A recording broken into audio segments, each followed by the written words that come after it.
It is 6:02. Good Monday morning from the 104.5 The Zone studios. I'm Justin Hawkins. In NFL news over the weekend, Browns free agent running back Nick Chubb, per multiple reports, is expected to sign with the Houston Texans today, pending his physical.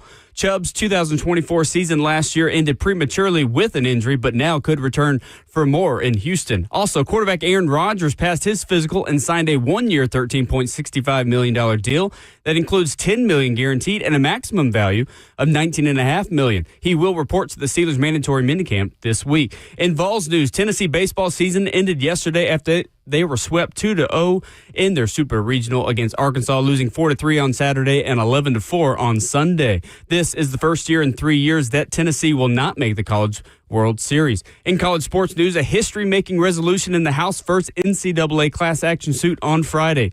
Judge Claudia Wilken approved the House settlement, so beginning July 1st, schools will be able to share $20.5 million with their athletes. Football is expected to receive 75%, followed by men's basketball at 15%, women's basketball at 5%, and the remaining of the sports at 5%.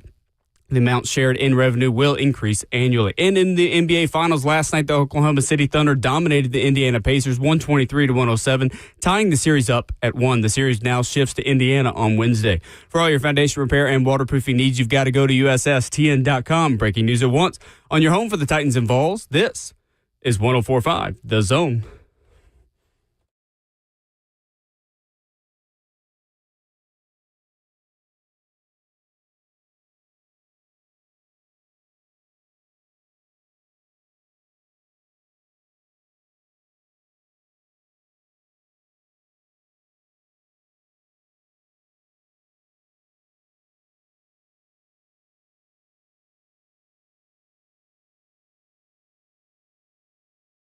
Monday morning on Ramon and Will, beginning a brand new week live on a gorgeous morning in Williamson County from Nashville Golf and Athletic Club. We welcome you to the 104.5 The Zone 2025 Golf Classic. The big man is back. Yeah. Ramon Foster in the building. Justin Hawkins back at our 104.5 The Zone studios getting us started. My name is Will Boulding. Kirby Allen Kirby, the entire 104.5 The Zone promo crew present and accounted for. Welcome back, Ramon. Hey, thank you. What an open right there, man. Justin Hawkins with the new opens, the new sounds of Ramon and Will this morning. Look at Hawk this morning. Let's go. What do we think, people? I like it. I like that. I like it a lot. I'm be real. That's morning to me right there. I love the Kendrick. The Kendrick was awesome, and Bert sent us out good, really good. I thought with what he left us with. He basically treated us like the GM that said, "Here's your quarterback." I like the new music, though. Come and Get Your Love, Redbone, 1973, the new main theme song of Ramon and Will, brewed by Scooter's Coffee. I like that. Listen, it's a classic. That's classic. Good. You don't have to change that one. You don't have to change that one at all, man. Happy Monday, good people. We will have new logos at 104.5 The Zone TV, where you can stream the show this morning.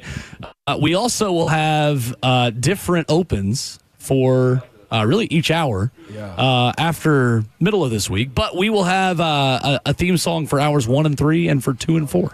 So you just have to wait and see what we got cooked up for you for hours 2 and 4. I like hour 1 right there. That was good right there. This is also incentive to check out the 104.5 The Zone app or your FM radio. If you're watching on Zone TV and can't hear the music, the new vibe is going to be a good one throughout the morning. Welcome back. How was your week? It was good, man. I'm glad. I told you guys a second ago, man. I'm so glad to be back, man. And I don't say it in the sense that I don't appreciate, a little wait time. We all need a little wait time, okay? But Florida Heat I'm just not a Florida guy. I've realized that you walk outside, and Kirby Allen Kirby's here this morning, and he said, it feels like you when you walk outside in Florida, you got like a wet wool blanket on. And I was like, just go ahead and put it, or like getting jeans out of the dryer too quick.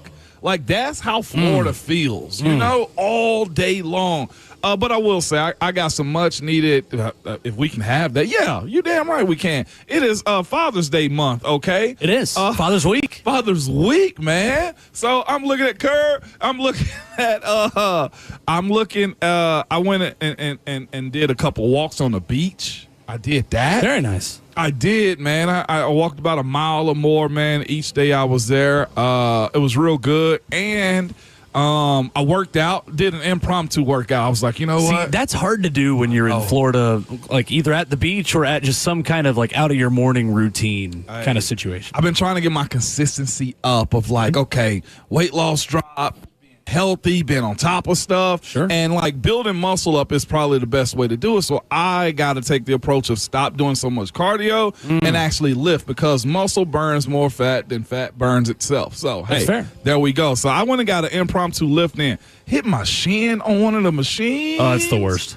It's like hitting your shit on a razor scooter growing up. And this time, Nothing worse than that. The razor scooter, when you're trying to flip it Yeah, around. no, it's the same kind of sensation for sure. Yeah, Yes. no doubt. 100%. But I did an impromptu lift. I didn't follow my list or my app that I got. Man, I went in and did some eyes, Y's, and T's. I did some leg curls. I did some abs. You're a I little did sore this morning is what I'm hearing. You know what I'm saying? Wheel around the chest That's how you know area. you got the work in. Hey, listen to me. Hey, no pain, no gain is what they tell us. Well, Jeremy writes it on YouTube and starts the morning off right. Says, Will going to slice the first tee shot into the woods? First of all, no, because I'm not mind your playing business. today. Because you guys were ready to come out here and play Nashville golf. This tournament sold out quick. They bumped you? I never got bumped to begin with because I could not play. I had no availability to pick from. But everyone knows, too, if you listen to the show, my driver is dialed. Everything else, driver's feeling good. But this is a gorgeous day. And, man, one of the best courses in Middle Tennessee. this is beautiful. Private course out here that our golfers get the chance to play. And it's going to be a sweet morning. So is that why everybody jumped in on it, too? I believe that was one of the reasons. And plus, we just have one now. I mean, and plus We don't it's do a us. fall and I spring can't golf forget classic. about We just us. have one golf classic. Well, I'll take it, Will Lee. This is it's beautiful. I always look at like the ponds that they got around and stuff, and I've realized it's not just fish jumping out of water; it's like turtle heads hopping up too. Sure. Yeah. Have you? By the way, Depends on where you're playing. they're mean in water. I don't Okay. know. Yeah, turtles are. I've not crossed one yet. Yeah, man. my No, it's just that 27 and a half years. they unalive so many other things that you don't realize. Look at you using the. Yeah, it's too early to be using Using you know the what I'm saying, easier like saying to start gore the this morning. morning. They will unalive like fish or like little ducks at times, and I'm just like, whoa, wait a minute. Oh, the ducks are crossing the road again. That's so cool. Yeah, I was afraid I was going to be late in here because there was a one singular goose. Sources say he was a bit silly, who was blocking the way in. It's like one way, one lane in, and there was just a goose standing there. Like, sir, may I go to work today? You're going to move out of the way for me? Okay, thank you. Appreciate it. good. That's one animal you don't want to cross on a golf course either. A goose? No. I'm gonna be real with you. I'm waiting on my opportunity. Waiting on your opportunity to take a 6-iron to a goose. I'm telling Maybe not you. here. Maybe you keep that aggression, in check today. But Yeah, who's not to say? here. Not here. Not one of the fine geese over here at Nashville Golf and Athletic Club.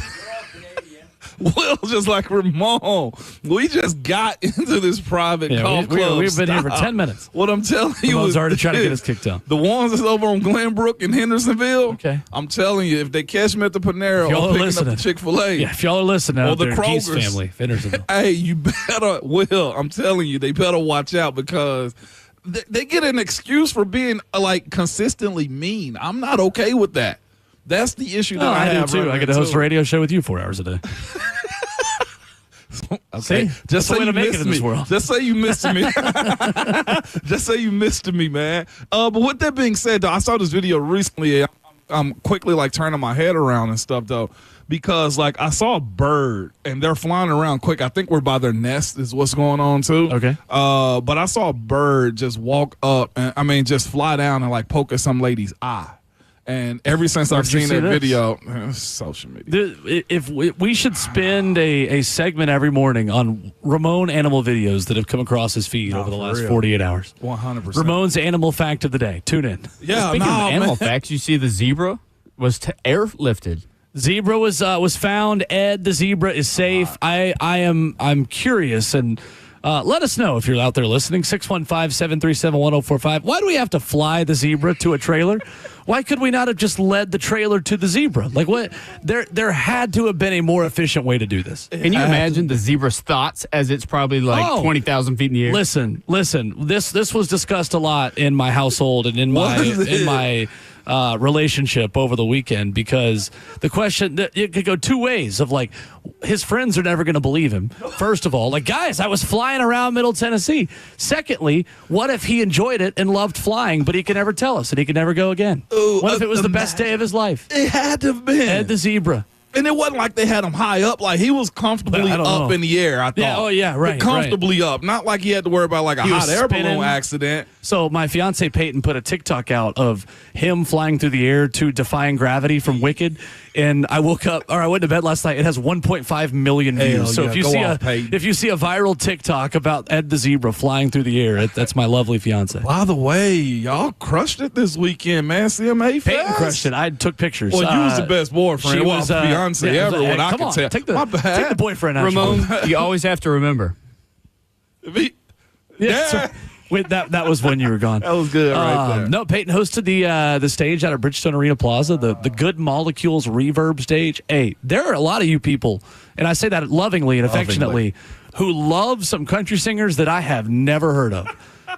I mean, like rolling deep, like people with like 250,000 followers who are crushing it and did a great job. Like, I just forget how deep country music can go sometimes, of like, man, some of these lesser known people that haven't really made it yet, that are kind of on the climb, on the ascent, they crush it. They crush it. Some well-written stuff, some good vocals, some like, I was impressed over the weekend. There's a lot of good music in that. Ashland's a little harder when you trying to grind, man, for your next meal. Like last year, Shabuzi played that stage. Get out of it. And now Shabuzi played Nissan Stadium. Right. Within a year. Yeah. Wow. Yeah. Okay. Yeah, so it was fun. Okay. I did see a lot of images, man. A whole lot of images. By the way, Jelly Roll's new look. Lord. Yeah, there's less of him to love, but he's doing great. There's plenty to go around, is what I'm seeing, man. But I saw the images, man. Looked like y'all had a good time. Weather tried to take you out a little bit, but it wasn't bad Saturday. Wasn't bad Saturday. It was off and on for the weekend, but not terrible at all. Man. Oh, by the way, I heard, we got to go into it, and I know we got morning roast today and stuff, but like, I heard, and I might make him part of my morning roast, the creepiest guy on the plane yesterday. Did you? Oh my gosh. Sounds like a Monday roast for 9:20 today. Almost wanted to call TSA on this dude, man. Well, you've got that to look forward to coming up in 3 hours this morning. 615-737-1045, Titans minicamp week. We'll talk about Titans strengths and weaknesses this morning, coming up at 7:20. Ben McKee is going to join us at 8:20, recapping the Tennessee baseball season, which comes to an end yesterday in Fayetteville, Arkansas. And when we come back, we will dive into the weekend headlines. Starting there, Tennessee baseball, Tennessee athletics, with a season that comes to an end yesterday. We'll recap and react that for you coming up next.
Ramona and Will is brewed by Scooters Coffee on 104.5 The Zone, broadcasting live from the 104.5 The Zone Golf Classic presented by Ferguson today at Nashville Golf and Athletic Club. Appreciate so many of our great sponsors, all of our great sponsors, for making today happen. Two Rivers Ford, RTM Roofing, many others that we'll talk about as the day continues.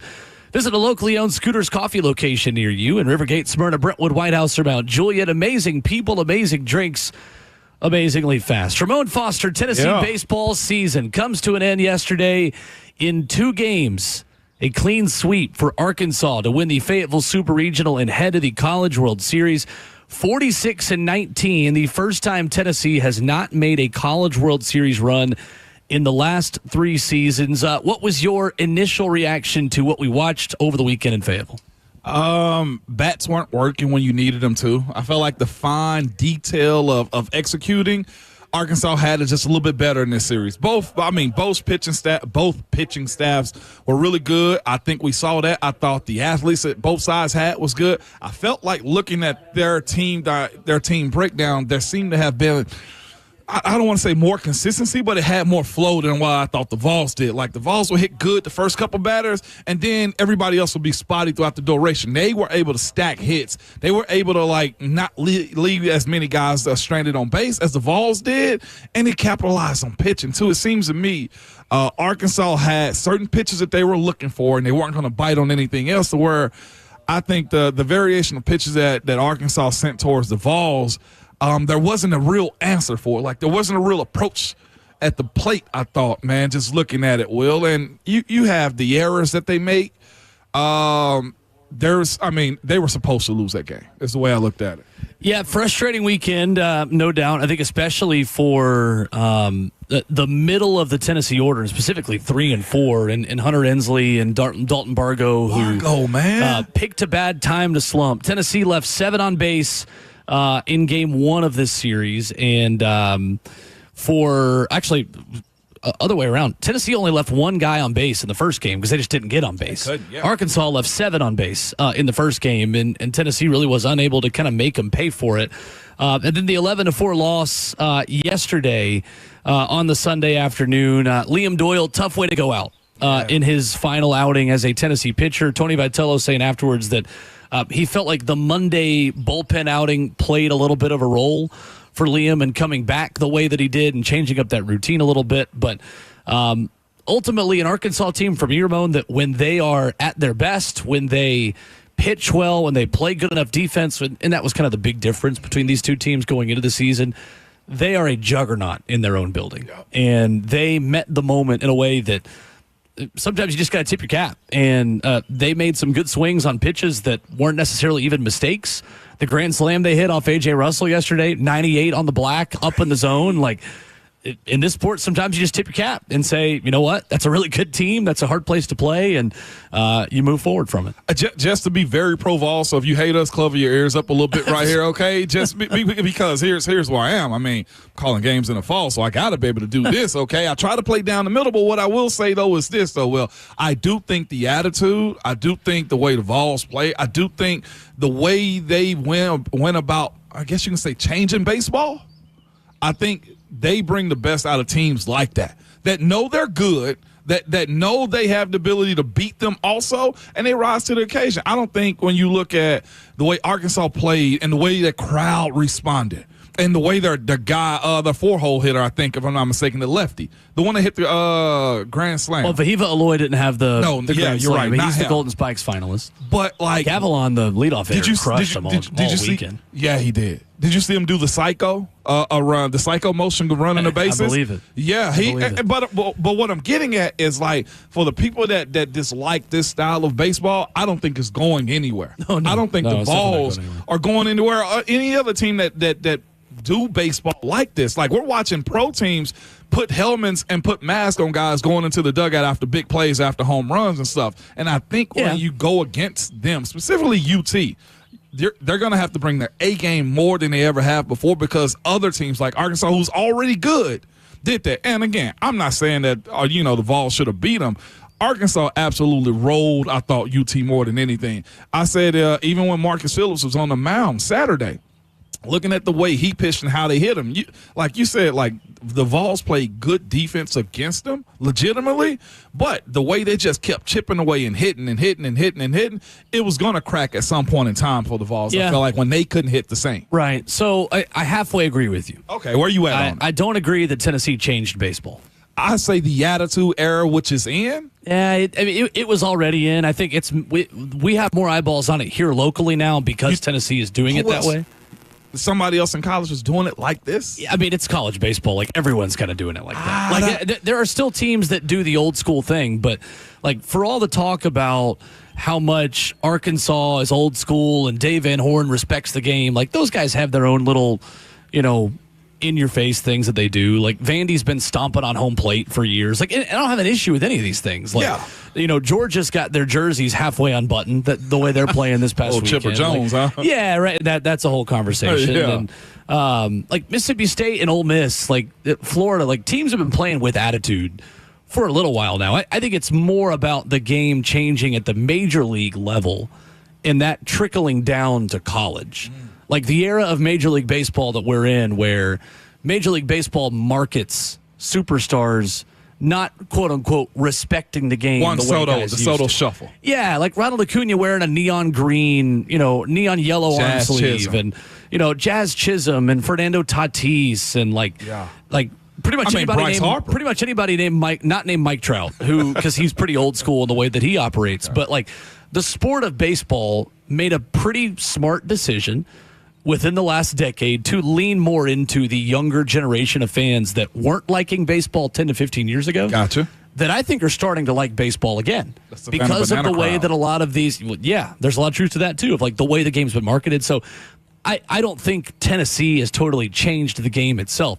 I do think Tennessee has added more eyeballs to the sport of college baseball Yes, for sure, sir. and the way that they operate. I'll agree with you there, but I don't think they totally changed the sport. I will say this, as far as like the southeast side of it, to me, well, there's a lot of truth to what you said, but I will say this. I think what happened was the Vols went to Bronze Motorsports, got them a few amps, added some speakers into it, and made sure that everybody understood that this is their style of ball they're going to play with moving forward. I do think they amplified it because They do. And that's where I half agree with you, too. When you go to games, the amount of kids that got necklaces and different colors and their own personalities coming out, I gotta give, in my personal opinion, because I don't think the West End does it like this. I hadn't seen anybody else do it other than Georgia recently with the gold chain dangling the way they do. But I gotta kind of give it up to the Vols, and I think for the ones that are still purists that go to the games, I think the way they called the Hogs yesterday and how much they hated our Vols coming off the field. Yeah, I don't. It's a rivalry. It's a rivalry, Big time. Very It's really much so. kind of the one team Tennessee's not really been able to get. Like Since 01. Tennessee has still not won a series in Arkansas since 01. Arkansas has been fortunate to miss both of Tony Vitello's two best teams. They did not play in 2022. They did not play last year in 2024 when Tennessee was national champion. And they've only played in Knoxville once in Tony Vitello's tenure at Tennessee. So there are reasons why Arkansas has had Tennessee's number, no doubt. And Arkansas, till they get that national title, which they've still never had, is not going to have ultimate bragging rights against Tennessee until they do that, because Dave Van Horn's never won a title and Arkansas has 0 baseball national championships. But this might be the year. As deep as they are, as good as they are, just as balanced as they are. Like, those guys can pitch, those guys can hit. And they play solid defense behind those pitchers. And I don't want to take away from them to get back to the point of them. They have a really good pitching staff. I don't think there's anybody, that they put up on the mound that didn't pitch 93 or higher. Now, I know that's most baseball anyway, but their delivery to the high glove, velocity stuff. It was. And it's almost as if the concentration wasn't there from the guys at the plate, I feel like, for the Vols. And, like, they allowed them to get ahead early, I thought, in the counts. And then they started chasing, which is, again, that's the perfect place. And that's a great a sign of a good team, too, as having the ability to get ahead and have teams that can hit well at times and hit bombs chase you. And Arkansas did a really good job of that. There weren't many mistakes that they made. And they fed into all things that they needed to when it came down to battling UT like that. I think it wasn't personal. It was just good on good, I felt like, at the end. And Arkansas was better. And they were. They absolutely were. Liam Doyle, 3 2/3 yesterday. That ties for his second shortest outing of the season. His shortest outing came in a rain-suspended game, of course, against Auburn on May 2nd. So really, it was his shortest outing of the season, tying the 3 2/3 he had against Texas in the SEC tournament on May 22nd. Tony Vitello postgame saying, saw that Monday was a factor with Liam, and it doesn't have to be for future teams. Been on some teams where it wasn't, but just the way Liam was missing spots. To me, I thought Tony Vitello made a bad decision going away from Liam Doyle when he did. Fourth inning of this game, you are behind in the count because Liam is just missing spots in a big way at that moment. After a wild pitch, you got second and third, 2 outs. This was right after Tennessee, with the bases loaded, had just grounded into a double play with its best hitter, Andrew Fisher, swinging at the first pitch. First of all, you got to see a fastball in that situation. You got to make them come to you, but it's a breaking ball first pitch. He's swinging too early, grounded to the second baseman. So that's what I mean by, like, I don't know what their plan was. I think Tennessee can be over aggressive at the plate, but also that's worked for them. I mean, they had the third most home runs at Division I. That's like true. They've had a lot of success being that aggressive, but it is easy to nitpick when it doesn't work. But for me, walking then the leadoff hitter Gavilan, who crushed Tennessee all weekend, and then Vahiva Aloy comes up, who's, I think, 300 OPS points better against lefties than he is righties. Liam Doyle's a lefty. Then you go to a freshman Braden Krenzel out of the bullpen in that situation. I would have rather seen A.J. Russell there, one. B, I think you go down with your best guy firing bullets for you. And I know he was behind to Gavilan. I know that Aloy is great against lefties. I'd rather ride or die with my best guy than then go to a freshman that I don't know what I'm getting in that situation. I didn't like it in the moment. Baseball is the easiest sport to backseat drive, 50-50. Hey, hindsight's 20/20 after the fact. I didn't like it in the moment. I texted my brother. I texted friends, like, I hate this. And then the grand slam comes 2 batters later, and this game's effectively over. Yeah. I didn't think it was a good call by Tony Vitello. I thought he overthought it. And I thought he pushed a lot of the right buttons all weekend. And, heck, I thought he managed the Knoxville Regional perfectly.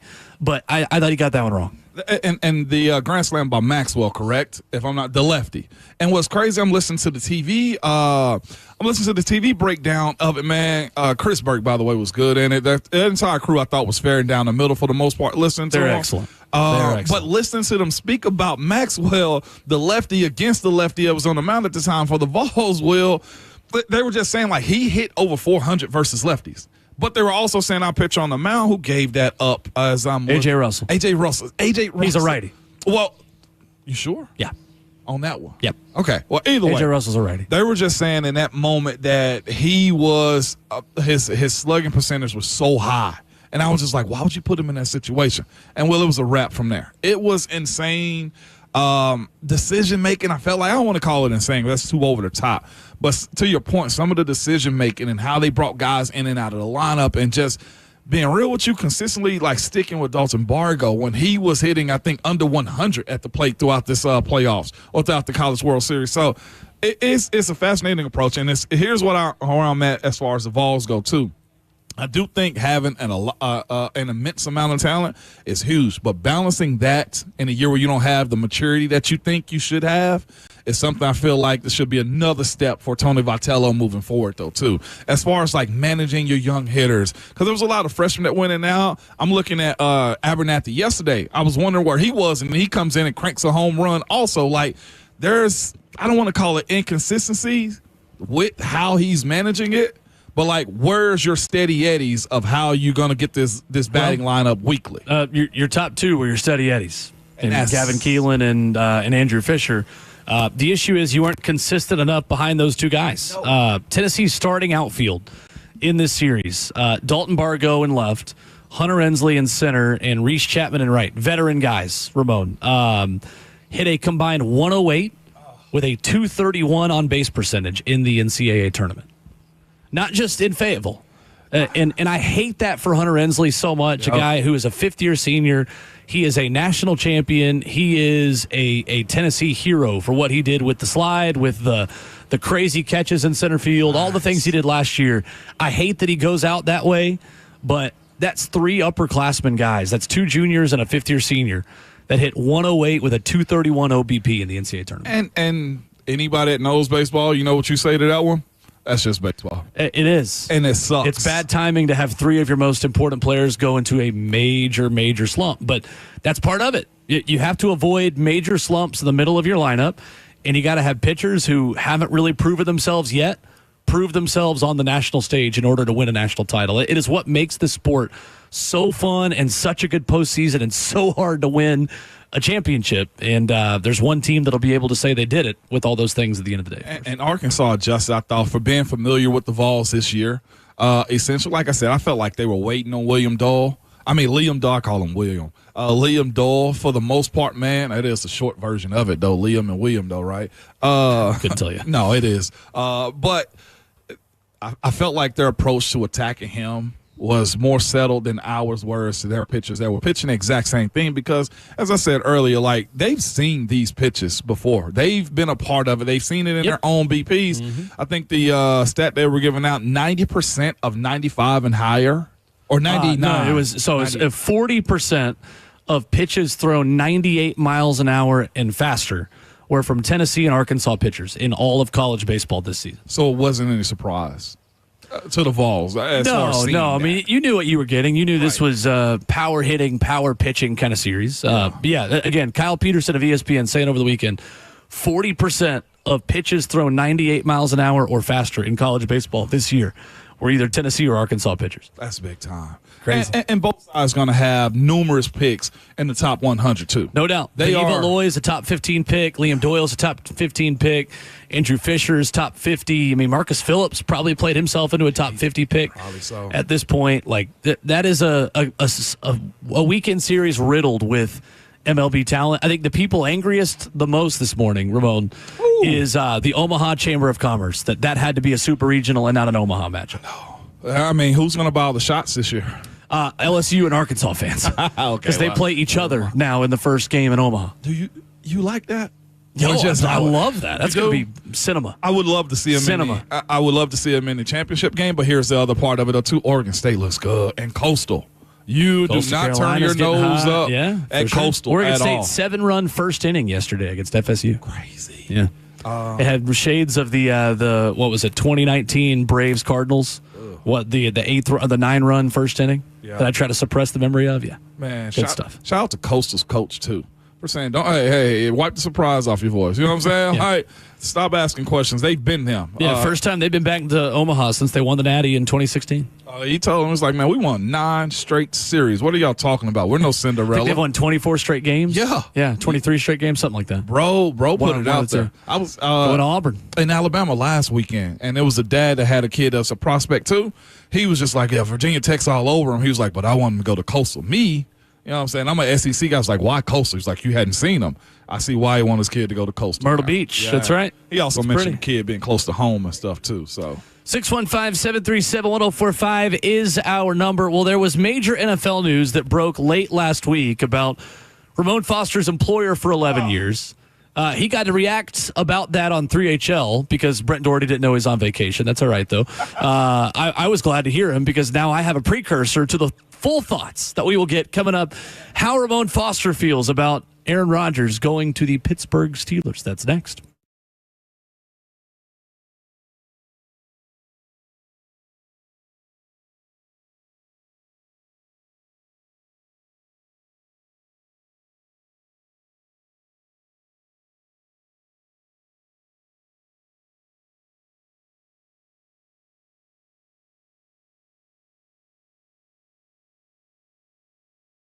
Is your concrete in need of repair? Maybe your sidewalk is shifting, your driveway is cracked and sinking, or your porch steps, maybe they've moved on you. Shifting concrete can create a dangerous situation and trip hazard around your home. It's just a big eyesore, to be quite honest with you. And on top of that, it can get you in trouble, man. Somebody trip and fall on your property. But here's what I'm here to tell you, man. Whatever is going on with your concrete, call United Structural Systems. Ask them about their polyurethane foam injections. You've heard about USS for a long time. It's the same company that's provided superior foundation repair and waterproof in the Middle Tennessee since 1994. Well, they can also fix your sunken or settling concrete. USS uses polyurethane foam injection to lift and repair your sinking concrete in a matter of minutes. Lifted concrete can be walked on immediately or even driven on after 30 minutes. So don't go through that long, expensive process of ripping ripping out and replacing concrete. Reach out to the company I trust, man. You can go to USSTN.com. That's USSTN.com, or call them at 615-488-7855. United Structural Systems.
Ramon and Will on 104.5 The Zone is brewed by Scooters Coffee. Visit a locally owned location near you in Rivergate, Smyrna, Brentwood, White House, or Mount Juliet. Amazing people, amazing drinks, amazingly fast. We are here live for the 104.5 The Zone Golf Classic presented by Ferguson. Today at Nashville Golf and Athletic Club. Special thanks to Dick and Surf for Landscape Supply, Tennessee Wildlife Resources Agency, and all of you for helping make this day possible. 615-737-1045, the number. So Ramon Foster, shockingly, he says with the utmost sarcasm, Aaron Rodgers will be a Pittsburgh Steeler. What was your initial feeling, your initial emotions? What stage are you in the process of Aaron Rodgers becoming the quarterback of your team at this point? Aaron Rodgers. That's where That one? How long ago was that stage? It's close, especially when he was the Yops, man. But my initial response and reaction was okay. You know, like I've always just been what I said is how I feel is essentially what I said on 3HL. Like he has to go in that locker room that I know.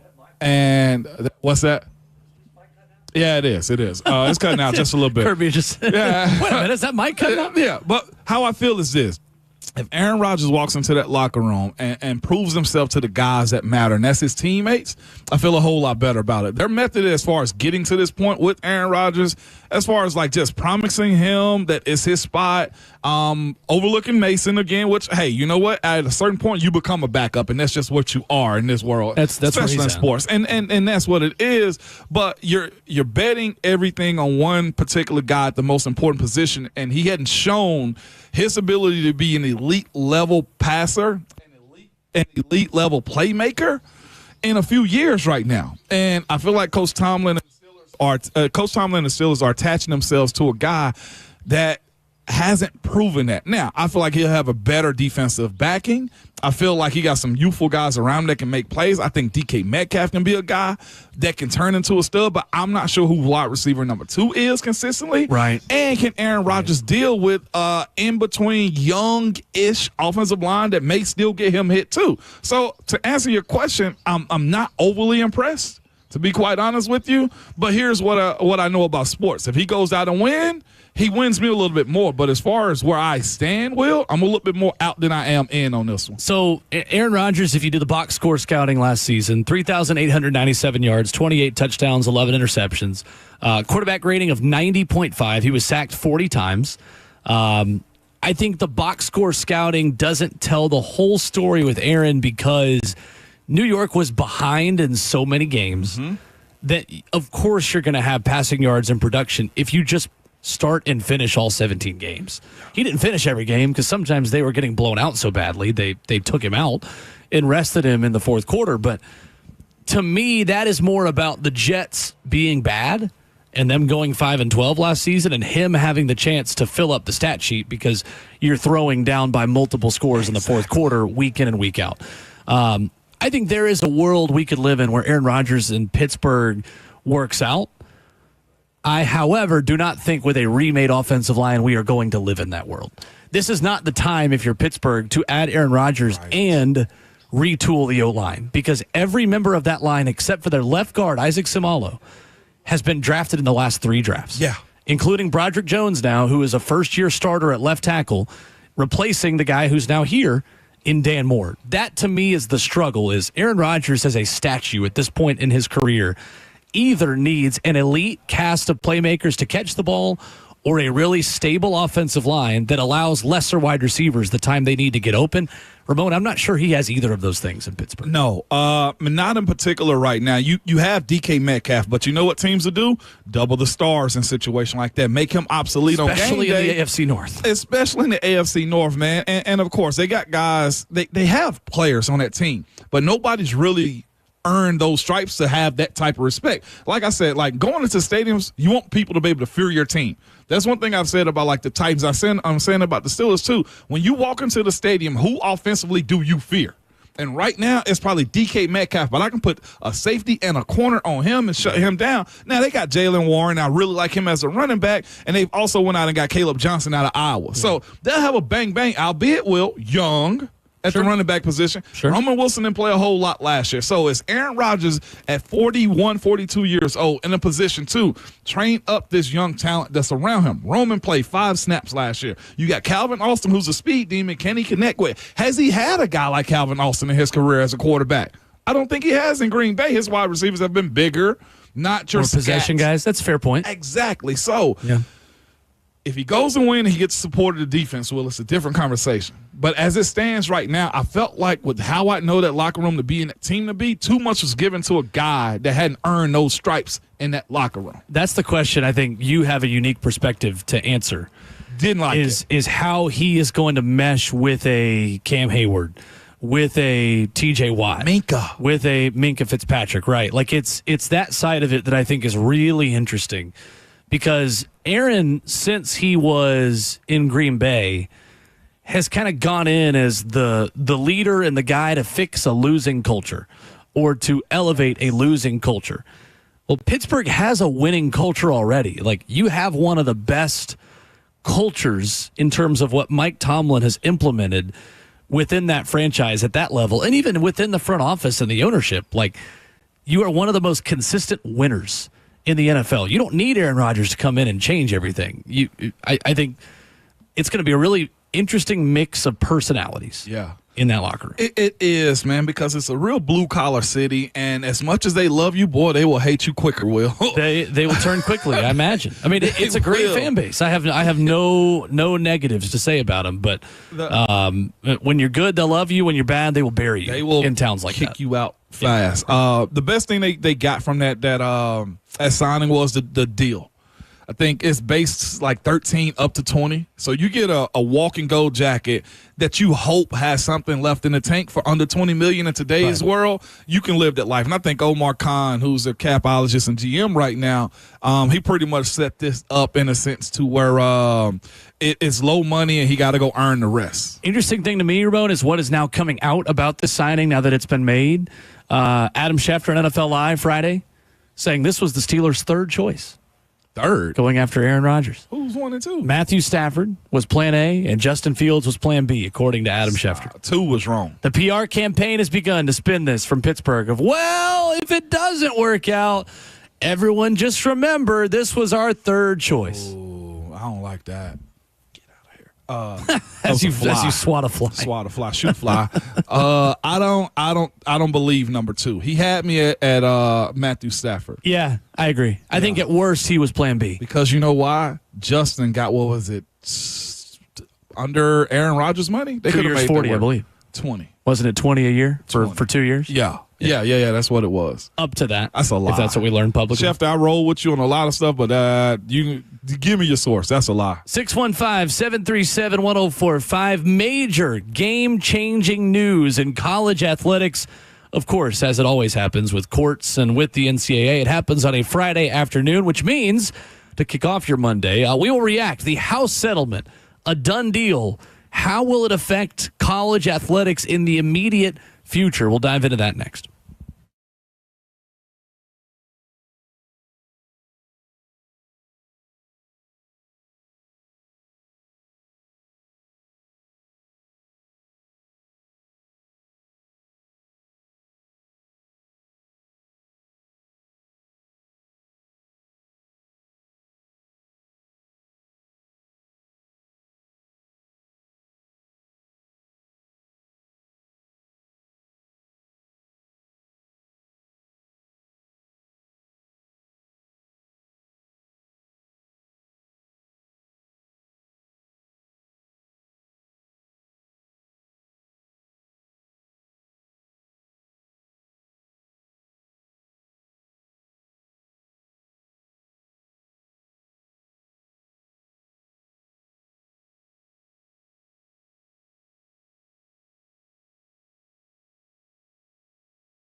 7:02. Good Monday morning from the 104.5 The Zone Studios. I'm Justin Hawkins. In NFL news over the weekend, yesterday, Browns free agent running back Nick Chubb, former Browns running back, per multiple reports, is expected to sign with the Houston Texans today, pending his physical. Chubb's 2024 season ended prematurely with an injury, but now could return back for more in Houston. In Vols news, Tennessee baseball season ended yesterday after they were swept 2-0 in the Super Regional against Arkansas in Fayetteville, losing 4-3 on Saturday and 11-4 on Sunday.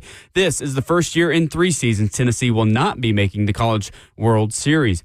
In college sports news, a history-making resolution in the House versus NCAA class action suit on Friday as Judge Claudia Wilken approved the House settlement. So, beginning July 1st, schools will be able to share $20.5 million with their athletes, with football expected to receive 75%, followed by men's basketball at 15%, women's basketball at 5%, and the remaining of the sports at 5%. The amount shared in revenue will increase annually. And in the NBA Finals last night, the Oklahoma City Thunder dominated the Indiana Pacers 123-107, tying the series up at 1.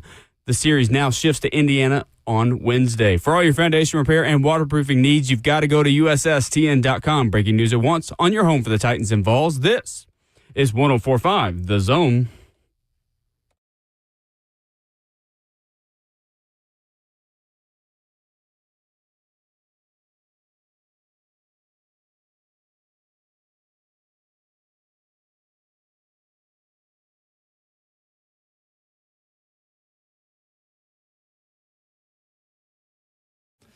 Ramona Will, brewed by Scooters Coffee on 104.5 The Zone, kicking off hour 2 on this gorgeous Monday. Broadcasting live from the 104.5 The Zone Golf Classic, presented by Ferguson, today at Nashville Golf and Athletic Club. Alongside Ramon Foster, I'm Will Bowling.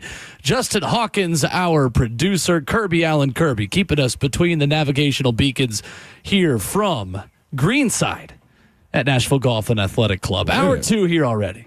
It is. Clear skies, man. The sun peeking out more clear right now. We're on the golf course. What more can you ask for, Will? Beautiful day. Beautiful day, man. And, again, no Florida humidity. By the way, one more Florida take before we get there. Okay. Before we go more back into sports is the little baby dinosaurs.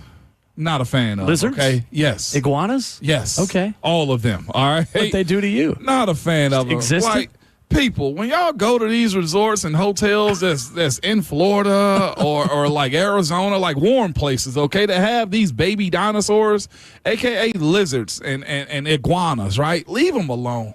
Okay, because they get more comfortable coming around people because you feed them and all this type of stuff. I'm sitting there trying to enjoy breakfast, okay? It's already hot as Hades outside, okay?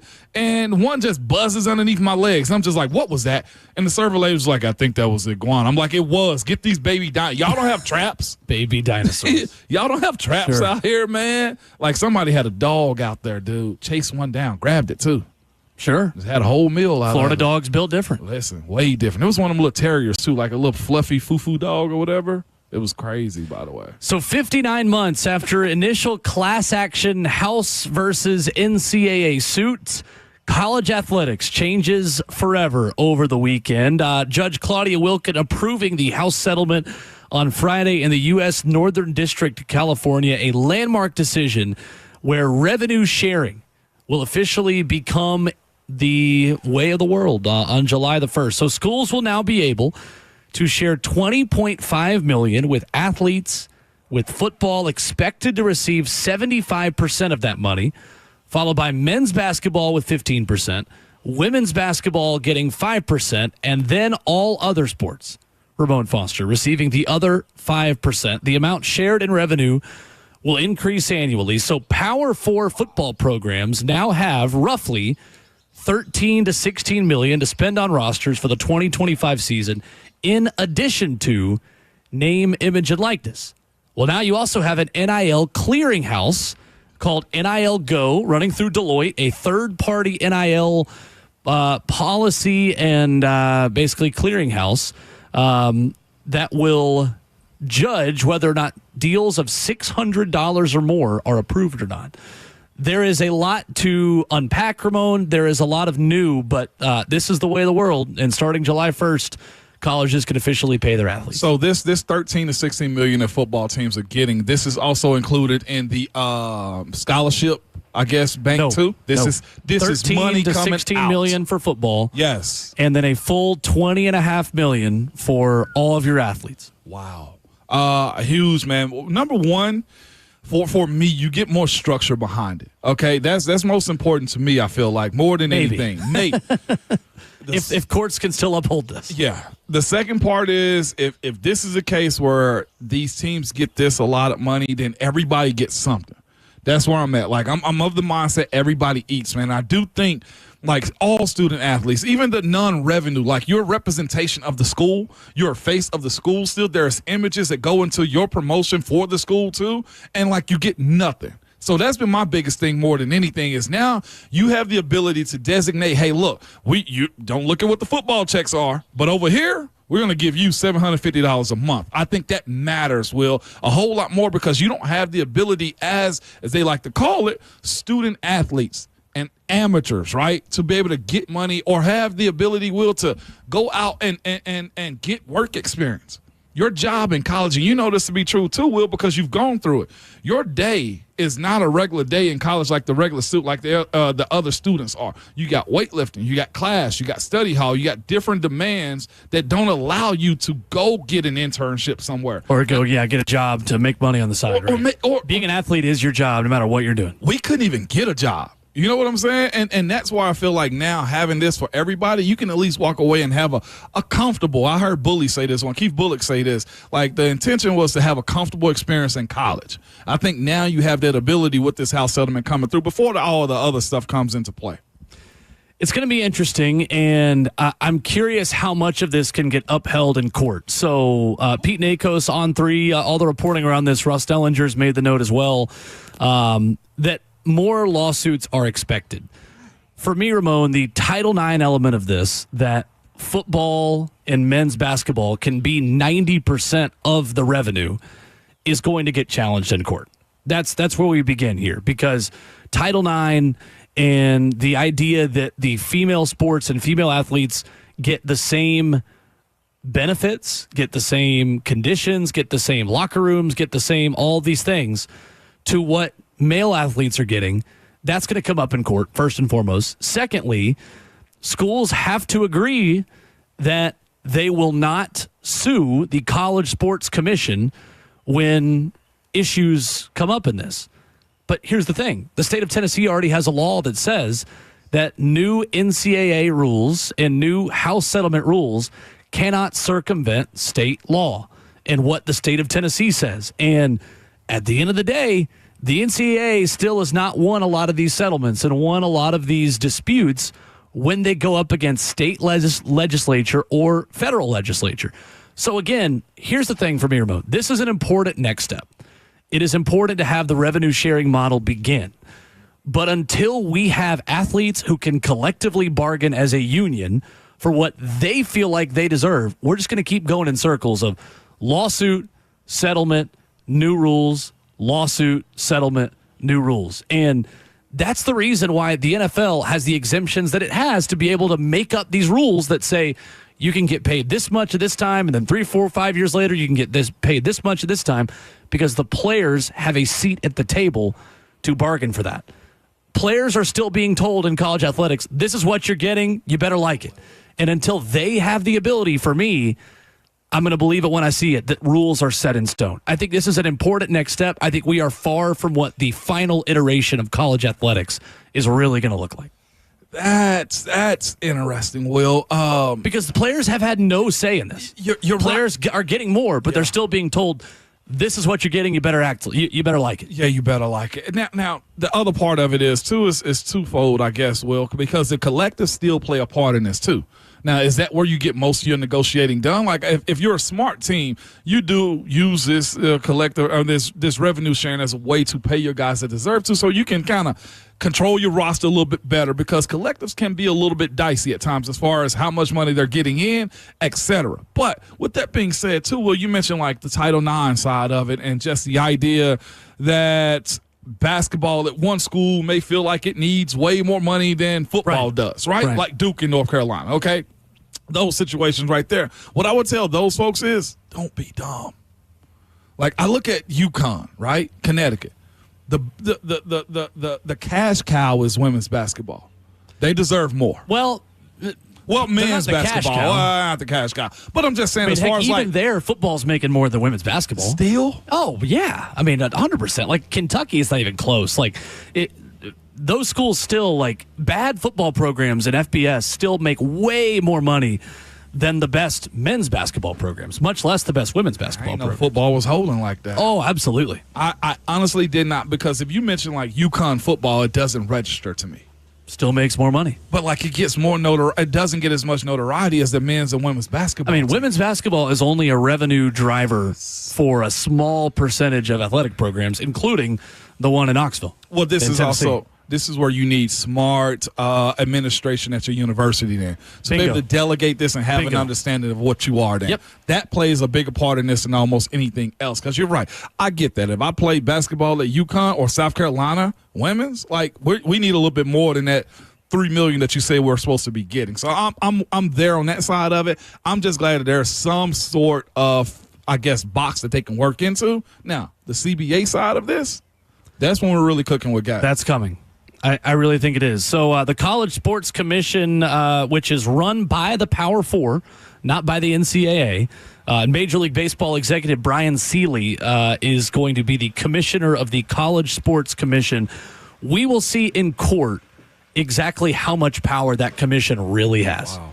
Because right now you've got states like Tennessee who are lining up saying, hey, look, our laws circumvent whatever you make up, just the fairy dust that you throw into the air, and there is a big fight coming between conferences and state lawmakers. And until conferences and the NCAA and this new College Sports Commission can stack a couple of wins, I'm going to keep just assuming that judges are going to rule in favor of state lawmakers and legislation and things that basically tell you there's a need for a collective bargaining agreement. So while this is a big week in college athletics, I still don't think it is the big landmark change that a lot of people think it's going to be. On the university side of things, since they are, I guess, employees in a sense, my biggest question outside of the deal is, does this affect professors? No. I mean, I don't think so. Because if these are employees of the university right now. Yeah. I think it affects lower level sports more so than it affects professors. But if I'm bringing in hundreds of millions and just grants, and you're paying me less than the backup quarterback is, well, I'm gonna have a problem. Sure, I see what you mean now. You know what I'm saying? Affecting professors wanting to stick around and getting paid less than the backup slot corner. I mean, straight up slot corner. I shouldn't say the backup quarterback, because he'll be a future 5-star. But yeah, I'm not. Listen, if I got to deal with these knuckleheads and I'm teaching history of rock and roll, and I know my class is legit. Well, listen, if I was making 110, I now need about 140, 150. I mean, the thing is, the football players have been making more than some of those professors for a long time. It's just now above board and being paid by the university and not, the guy that owns the tire shop down the road. Well, now I know. Right. Now it's on paper. Know. Interesting. So that's one conversation I've had with others. Right. How do you manage the professors? Right. Because Donde Plowman is huge on we're recruiting the best students and the best professors. I think the most interesting part of it is going to be when the next Darian Mensah deal happens and the next quarterback deal happens for $6-7 million, and the NIL Go clearinghouse decides, no, that's not fair market value. This is what you're going to get. And the day that gets challenged in court to say, well, why does this random commission of executives get to decide what my value is? My value is whatever someone's willing to pay me.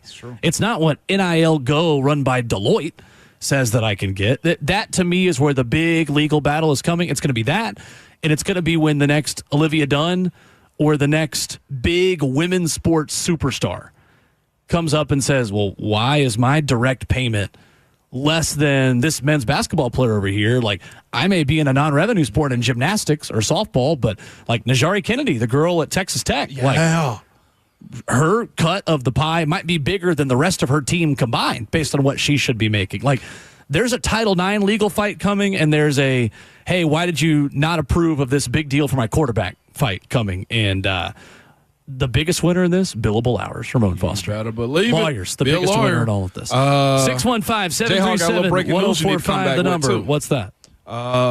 the Green Bay Packers are releasing Jair Alexander. Okay. There you go. We'll react more to that and talk some Titans coming up. What are the biggest strengths and weaknesses as we see it today on this roster? Going into mandatory minicamp this week. We'll talk about that next. 615-737-1045 live for the 1045 The Zone Golf Classic presented by Ferguson today at Nashville Golf and Athletic Club. We'll talk some Titans with you next. We love being part of the moments that matter, which is why we're announcing employee pricing for everyone. You pay what we pay. Employee pricing at Two Rivers Ford. Locally owned, American made. Hey, it's Will Bowling for my friends at Lee Company. Look, when the heat rises outside, your home's air conditioning shouldn't let you down. You got to make sure you're ahead of Mother Nature with this. You got to make sure the Lee Company team is here to help keep you cool and your system running at its best with award-winning AC services. Whether you need a quick repair, seasonal maintenance, or you just want to upgrade to a new unit, Lee Company gets the job done right. So available 24/7. Schedule your visit today online at leecompany.com. Their website, great, leecompany.com. Lee Company's been trusted for over 80 years here in Middle Tennessee. As summer temperatures start to hit us, not just in the heat of the day, but the humidity in the morning, overnight as well. It's going to get hotter. You want to make sure you're sleeping in that cool air. You want to make sure that Lee Company is on your side to take care of your AC unit for these hot summer months. 615-567-1000 is the number. They're online at leecompany.com. That's Lee Company. All you need.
Ramon and Will is brewed by Scooters Coffee on 104.5 The Zone, broadcasting live from the 104.5 The Zone Golf Classic, presented by Ferguson. Today from Nashville Golf and Athletic Club. Special thanks to Roy Matlock Jr., Cabinet Solutions, all of our great sponsors, including our food sponsors, Mojo Tacos here with breakfast, Uncle Bud's with lunch, and Pig and Pie Catering for our golfers in the afternoon flight.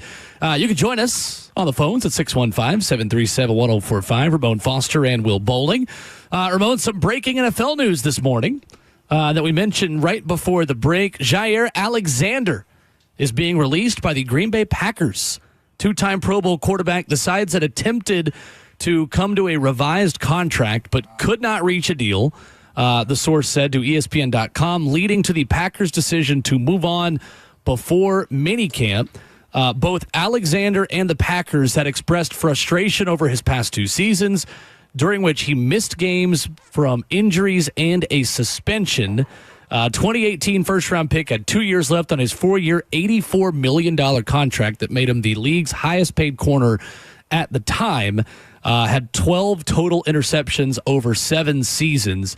Ramon's still a guy with some football left, no doubt. Jaire Alexander going into his age 28 season this fall in 2025. Man, I initially thought, I was like, why in the heck is he being cut this time of the year? First thing that came to my mind, when you see a veteran like him, a Pro Bowler / what was he, second team All-Pro type of guy like himself, I was thinking to myself, oh, he's got a scandal coming out. It's like he's about to get arrested. He's got a case or something going on. Like, because you don't see that happening this time of the year. I mean, they're in the middle of OTAs right now. Like, they got a lot of team planning going on. And I know Green Bay has a ton of draft picks year in and year out, but I'm trying to figure out who's going to be his replacement. But the last couple of years, he's only played 7 games. So he probably got a group of guys that's what is a DB by committee is probably what they've had going on. And that's something I do know they like to do at times. But the other side of it is, when healthy, one of the best. I'm taking him. No doubt. I'm depending on what his cost is. I'm trying to be first in line to go grab a guy like Here him. Or just in general? If you're I would just absolutely managing take him any team? here. Yeah. I would. I know the injuries is a part of it, but when he's on Will, that's what we're running into. So Jaire Alexander was suspended for anointing himself a captain against the Carolina Panthers December 24th, year and a half ago. Basically, Matt LaFleur said after that, said it wasn't just that. Said there were a number of things that led to a suspension for Alexander. He's always hurt. There are some concerns off the field about him. I don't think Jaire Alexander is the kind of guy that the Titans are building around anymore. Yeah. To me, it doesn't feel like the kind of off-field leadership, good character, rebuild kind of person to build this thing back up here in Nashville. You know what I say about all good teams? They need 1 or 2 little knuckleheads out there. Sure. My point is this, though, with a guy like him. It sounds to me that he's been wanting out of Green Bay. It's the way his last couple of years have been going. This sounds like a page out of the Antonio Brown notebook. It's the way I'm viewing this. Cause chaos, have a disgruntled contract situation, and find your way out if you don't think your team is that good or you want to be in a better situation. Yeah. But what I've known from guys been in the league, though, too, they don't love being in Green Bay. I think right. There's that side. Aaron didn't. I think there is but Rob Domofsky of ESPN's reported throughout this offseason that there have been frustrations about Jaire Alexander's inability to play through injuries. He's played 14 games the last 2 seasons. His inability to. Yeah, I think there's the idea around him in Green Bay that he probably could have played a lot more than just 14 games the last 2 years. The guy's never healthy. He's going to cost you a pretty penny, and he's been suspended in the last 2 years because he just made himself a captain one morning. Like, I'm good. That's dope. But it sounds, again, the way they're saying his inability to play through injuries tells me that they know he could play. He chose not to because he didn't really want to give all out for that team in particular. I feels like a reinvigoration of how he is of a new team. You may get the old version of him. In the last 4 seasons, he's missed 27 games. Yeah. I still want him. Fair enough. At 28, I still want him. Yeah, if he was an edge rusher, maybe for me for the Titans, but I'm not that desperate at corner sure I need to go get a guy like that who I think is going to cause me more headaches than positives. But if you look at your division, though, you got to be able to have a corner on each side that can hold up their end of it. And considering we don't know what L'Jarius's role is going to be this year, too, like having somebody that can lock down that side over there that you don't have to worry about, I personally would take that one. That's probably why I'm not an NFL GM, too. Fair enough. I like the idea of him being here, especially with the young quarterbacks that are in this division right now. Yeah. Most teams have tried to up the ante as their wide receivers across this league too, and you got to be able to combat in your division first. I think he checks that box for the Titans. Now, it depends on his price. I think they're first in line for waiver wire too. Mm-hmm. So if they can go get him depending upon the price. I should have looked up his contract. Well, I said it earlier. It's 4 years, $84 million, I believe. So what's this year? This year he was slated $24.6 million cap hit and a base salary of $16.1 million. Base of 16? Mm-hmm. Yeah, that's a lot of money for a guy that doesn't play half the season for Green Bay. Yeah. But, I mean, what's to say he's going to play here then? Like, I'm more optimistic, a little bit warmer weather. If he's longer. not willing to play for a team like that that's contending for the postseason, like what happens if this team is, 2-4 after the first 6 games or 1-5? Like, I won't put that on the Titans. Hopefully it's better than that. But, like, if things were to go south the way they did last season, like, that's the kind of guy that says, like, nah, I got an ankle. I got a foot. With his talent, I'm good. It feels like he's better suited for the South in the sense of playing indoor in Houston, hot weather in Jacksonville, and mild winters here in Tennessee. I see a pathway for him to be very productive here for a team and a division, Will, that you can go win in. I think if you grab a guy like him, if you can do your research on him, and guess who can do that? Chad Brinker. Yeah, it's true. You got the Green Bay connection there with Brinker. So I think we're going to feel, we're going to know pretty quickly, obviously, whether the Titans make a claim there. But I don't know. It doesn't feel like a fit to me. It feels like something maybe the old Titans regime would have done to chase being competitive right away. But if Chad Brinker and this organization feels like it's first downs, not touchdowns, which were their words about building this thing up and rebuilding, this to me feels like a move where you try to chase something that you're not really ready to reap the full benefits of. This feels like going after a touchdown when you just really need a first down, which to me is getting valuable experience for Jarvis Brownlee, who I think is ready to step into a larger role this season. Like, are you stunning his growth by bringing in Jair Alexander? And now Brownlee is a rotational player again that can't kind of figure out how to be a starter in real time. Like, that's the kind of question now that Chad Brinker and Mike Berganzi are going to have to ask. Like, is this worth hurting the development of younger players that I need to be dudes once we're ready to really compete and build this thing back up again? I see the other side of it is if you also bring a guy like this and he does help you, it helps your W's and L's too. Your wins and losses is the way I look at it. Now, barring health is a huge part of it, but that's on every single player on every single team though too. Now, I know his history shows that he's been less available than more available in the last couple of years, but what the way I view this situation is I'm kicking the tires on him.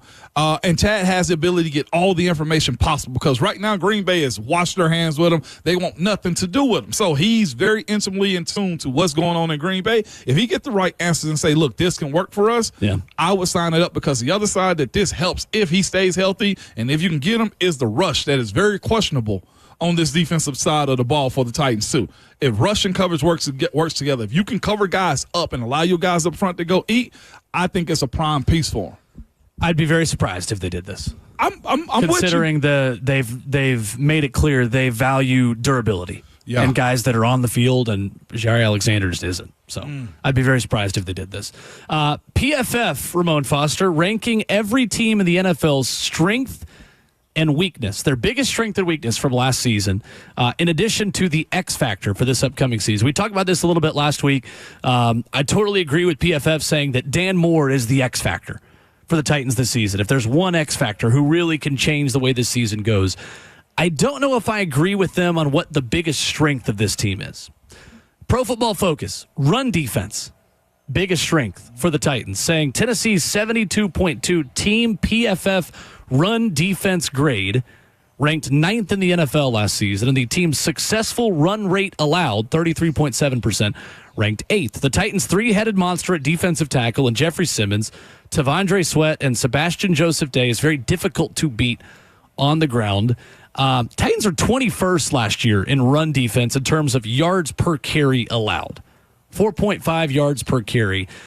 Ramon, as you look at this roster entering mandatory minicamp and the final week of practices before the NFL takes its summer break, what do you feel like the biggest strength of this team and of this roster is as of today, June the 9th, 2025? It's going to shock you, I feel like. Okay. The biggest strength is based on numbers and experience, I feel like, and the potential. For me, I think it's the wide receivers. I do. Interesting. Just based off of the veterans that you have and the guy who's motivated in Calvin Ridley. And I say that also because of the quarterback too, right? I'm laying this together, but I'm saying the wide receivers because you have Calvin Ridley. You have a guy in Tyler Lockett that has a specific role. You have also the young guys that have a lot of potential too, Alec Ayumaner and Chimere Dike being in that conversation. And then you just got a cluster of wide receivers that's got to fight for that 4th, 5th, and 6th spot on this team, which is going to make it more competitive. And I think after your first 3 guys, it being Calvin, Tyler, and I'm probably going to go Alec Ayumaner as a guy Over Chimere Dike? Over Chimere. Okay. I will go that with that 1, 2, 3 punch with the guys that are play their position. If Restrepo makes this team, cool. That'll be awesome too. If Van Jefferson makes this team as a possession wide receiver that can also get down the field, I think that for this team is going to shock a lot of people, specifically because of the offense and the quarterback being a part of the equation too. So it's kind of unfair to say the wide receivers, but I feel a whole lot better about this group and their body of work that they're capable of with the quarterback under center and Cam Ward too. I think it's an interesting way to answer the question because I think you're maybe looking at this differently from me in terms of who's got the highest ceiling. That wide receiver group, if Chimere Dike and Alec Ayumaner are guys as rookies, and if Cam Ward is healthy for 17 games, maybe. Yeah. I also think their floor is kind of low too. You do. In terms of Tyler Lockett, as old as he is, 2 rookies that are, at the end of the day, still day 3 draft picks in Chimere Dike and Alec Ayumaner that have no guarantee to hit right away. And then you talk about the health of Treylon Burks if he's on the roster. I ain't even include him. There's Sorry, no Savage. Nick Westbrook-Akine here anymore. I saw him in the airport yesterday. Did you really? Yeah, he was walking. Okay, the head nod. Yeah, nice. You're relying on a lot of young players to kind of figure things out in real time with the ball coming to them from a quarterback that is learning on the job in real time. I'm there with There's you. a wide range of how good or how inexperienced and maybe slow starting those receivers can be. I feel this passing offense for this team is going to be spicy this year, though, in a good way. I do. I hope so. I have that feeling. Right. Now, this is all that. Look, maybe I need to go play the lotto too, okay? Because I got a feeling it's going to be good. What I'm telling you is this: I have a feeling that this group is going to shock more and be more productive than we've seen them be in years past. For me, I don't think it's crazy to say the offensive line could be a strength of this team. I really don't. And I think you look at health. If those first 5 guys are healthy, I think the center guard triangle and your interior 3 are so good that you just need middle-of-the-road tackle play from J.C. Latham and Dan Moore, and this is a top 12 to 15 offensive line in the NFL. Is that fair? That's very fair. So look at it this way. What else do the Titans do that you feel like are in the top 12 units in the NFL? What else do they At do? quarterback, if you get middle-of-the-road play from Cam Ward as a rookie, you feel great. At running back, yeah, Tony Pollard and Tyjae Spears run the football, I think, could be a strength of this team. But Tony Pollard has a lot of tread on the tires. Tyjae Spears' health, you got to show me a full healthy season coming off of last season. There are questions there. Wide receiver, you got a lot of young guys that are totally unproven that you hope hit right away, but there's no guarantee. I worry about the depth at defensive line behind your front 3 and Jeffrey Simmons, Tavondre Sweat, and Sebastian Joseph Day. There are question marks at linebacker on who's going to play next to Cody Barton and who's going to cover tight ends on 3rd down. Corner, is L'Jarius Sneed healthy? Is he on the field? Is he back? Can Roger McCreary and Jarvis Brownlee take that next step? I don't know the answer to that. Starters. And at safety, like Xavier Woods has shown you some good things over his career, but he's not a spring chicken. Like, to me, it's more about what I know and don't know about everywhere else on the roster. I know what Kevin Zeitler is at this point of his career if he's healthy. Lloyd Cushenberry, there are questions coming off the Achilles injuries, but again, if he's healthy in camp and in another year with Bill Callahan, I like where he's at. And I just believe in J.C. Latham making the switch to right tackle and him being smaller, being slimmer.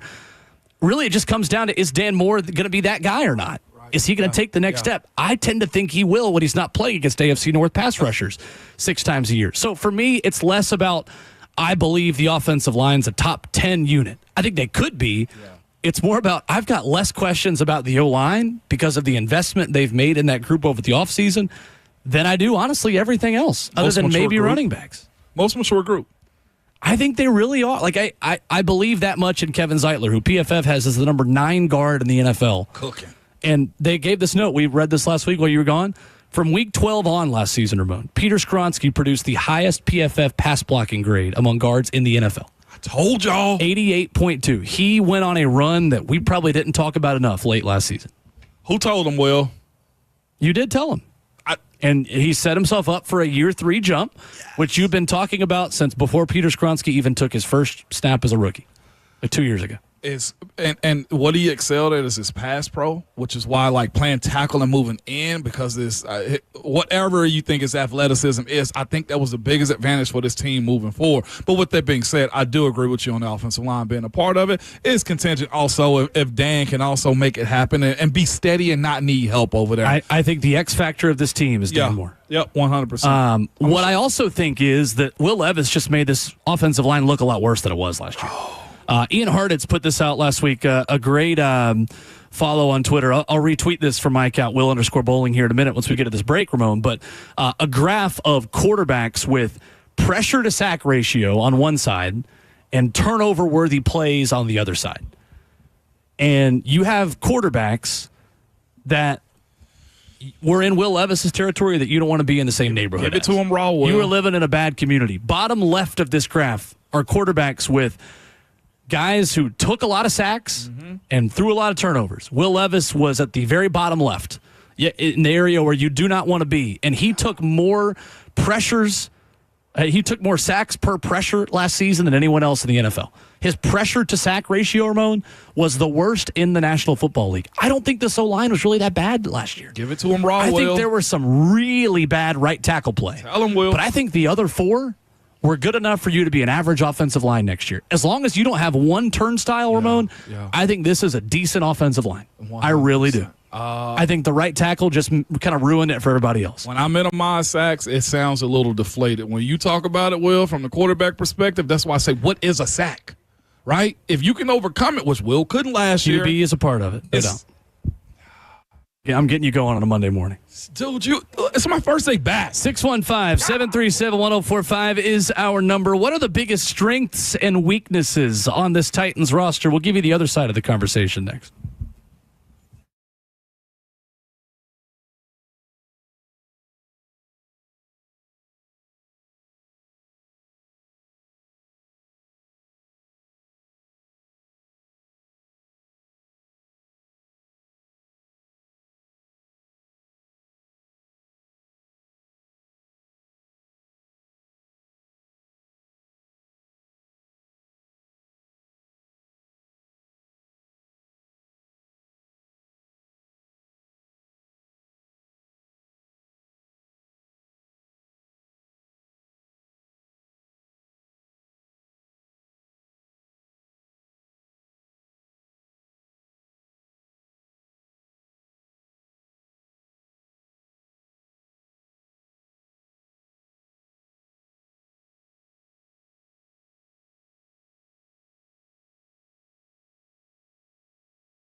Hey, what's going on? It is Will Bowling. Look, understanding the real estate market in Middle Tennessee, it takes an experienced professional.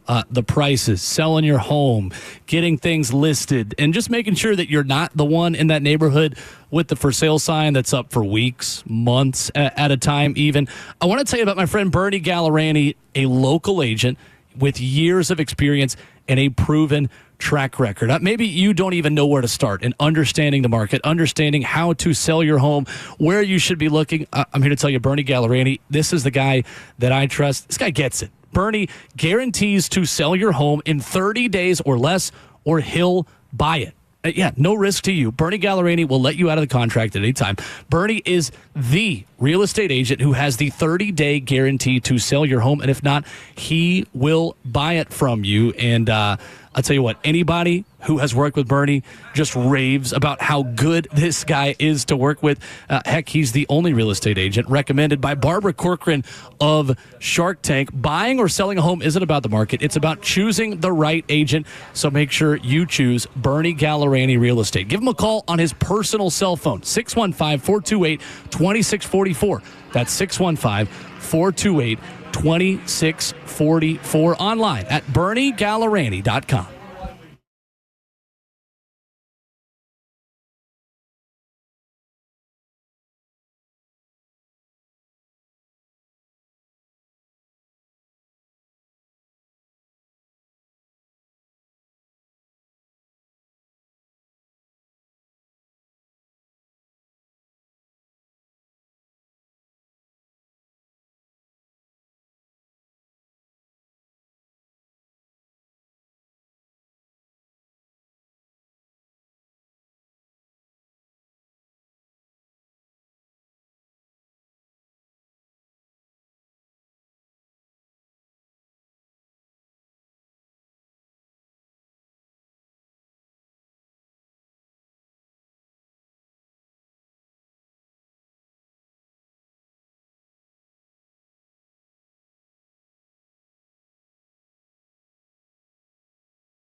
Ramona Willow, 104.5 The Zone is brewed by Scooters Coffee. Visit a locally owned location near you in Rivergate, Smyrna, Brentwood, White House, or Mount Juliet. Live for the 104.5 The Zone Golf Classic presented by Ferguson. And special thanks to Tennessee Donor Services and Busy Bee. Just a couple of mini sponsors helping make this day possible. Alongside Ramon Foster, I'm Will Bowling. Talking about what the biggest strengths are of the Tennessee Titans roster. Ramon going wide receiver. I'm calling my shot and saying O-line is going to be that much better this year. What's the biggest weakness, Ramon, on the other side? Ooh, you're not going to like this one. Okay. Running backs. Really? Yes. Oh, I don't know how I feel about that. Because explain to me why. The depth and just the continuation of finishing the season at that position that gets beat up every single play. Even when they don't have the ball, they're getting hit or touched. Last year, looking at the way Tajay couldn't be or stay healthy throughout the duration of the season. And then it's also the side to me, too, where you got two very similar running backs. Where's your yin to the yang at with this group, too? If one goes down, who's the guy behind him that can help uplift the running back room in that point, too? And I think the lack of depth and the idea that both of those guys have had their lingering injuries throughout the duration of the season, that's why I'm giving it the weakness for the most part, Will. I think they have decent depth, though, compared to some of the other positions on this team. Who has a team that plays more than the first two guys? It ain't many. That's why you drafted Khalil Mullings. You like Khalil Mullings in that situation as a rookie? I think he can be third down? If we're trusting Elikai Manor and Chimere Dike to step up immediately, then why can't Khalil Mullings be a guy for them in short yardage? Because I feel like with the wide receiver position, it's pitch and catch. With the running back position, it is also diagnosing the protections and also being able to hit the right holes. Those guys work in space.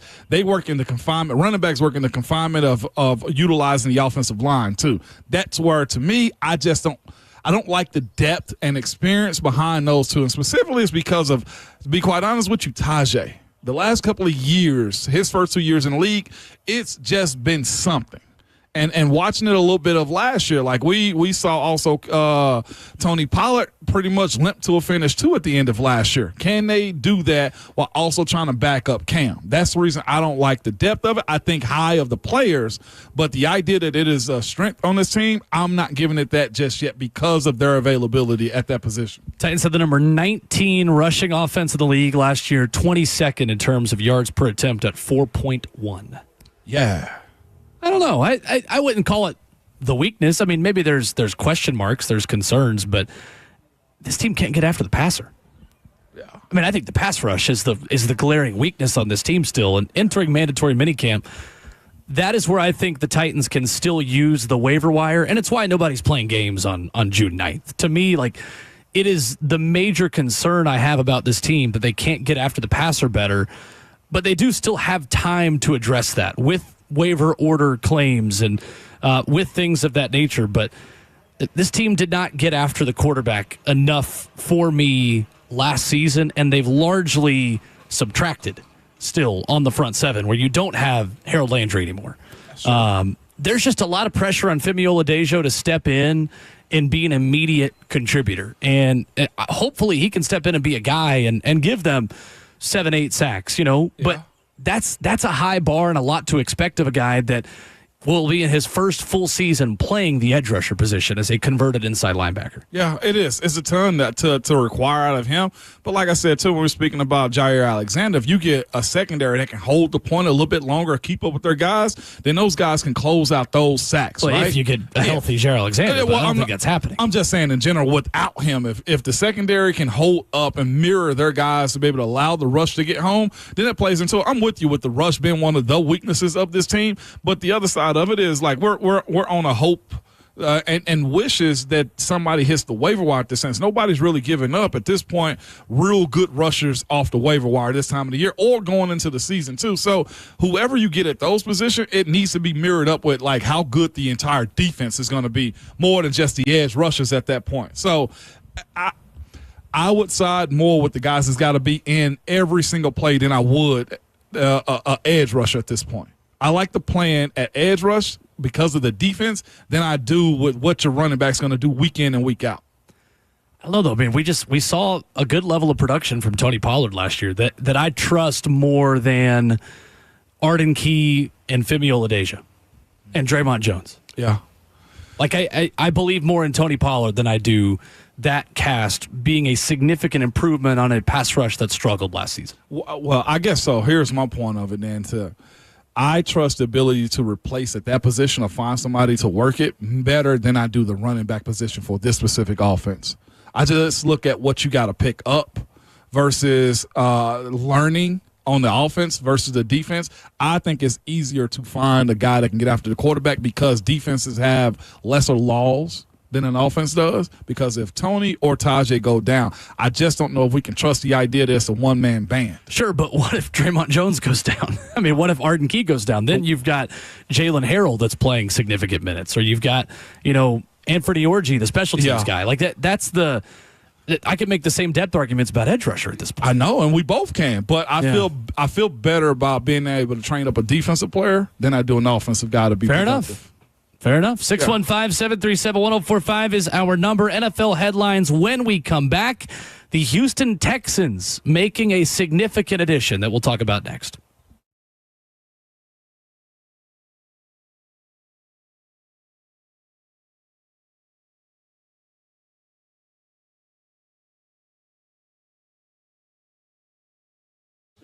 Hey, it's Will Bowling for my friends at Brentwood Hearing Center. If you are headed to the beach or pool this summer, you might benefit from water-resistant hearing aids. Maybe you're just headed to a wedding outside. These social gatherings, wedding season is in full swing. You're thinking to yourself, I want to hear the conversation in front of me, not the one behind me. In a crowded environment outside, there's a lot going on. Well, Brentwood Hearing Center can take care of that for you, or maybe just for that family member that just came to mind when I said that. Their doctors of audiology offer the latest hearing device technology and a water-resistant hearing aid that will also help you hear in all those situations: weddings, cocktail parties, social gatherings where you find it difficult to understand conversation because of background noise.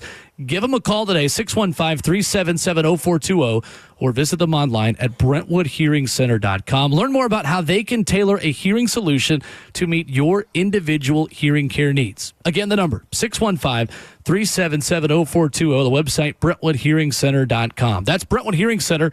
Better hearing, better life.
What's going on? 8:02. Good Monday morning from the 104.5 The Zone Studios. I'm Justin Hawkins. In NFL news this morning, per multiple reports, the Green Bay Packers are releasing veteran cornerback two-time Pro Bowler Jair Alexander after 7 seasons.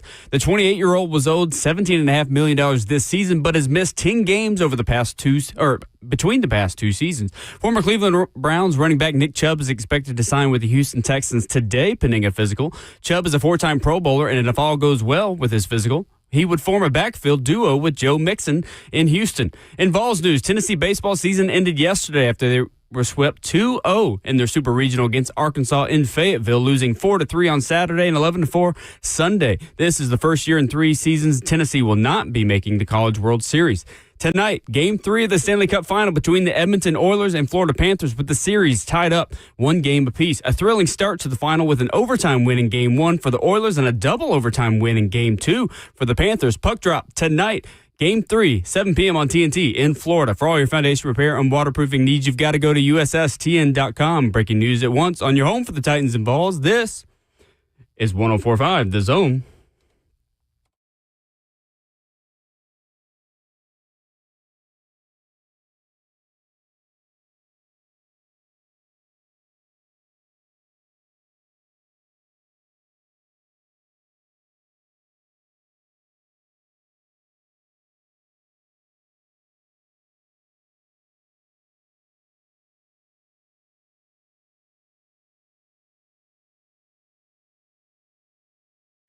Ramona Will, 104.5 The Zone, fueled by Scooters Coffee. Visit a locally owned location near you in Rivergate, Smyrna, Brentwood, White House, or Mount Juliet. Amazing people, amazing drinks, amazingly fast.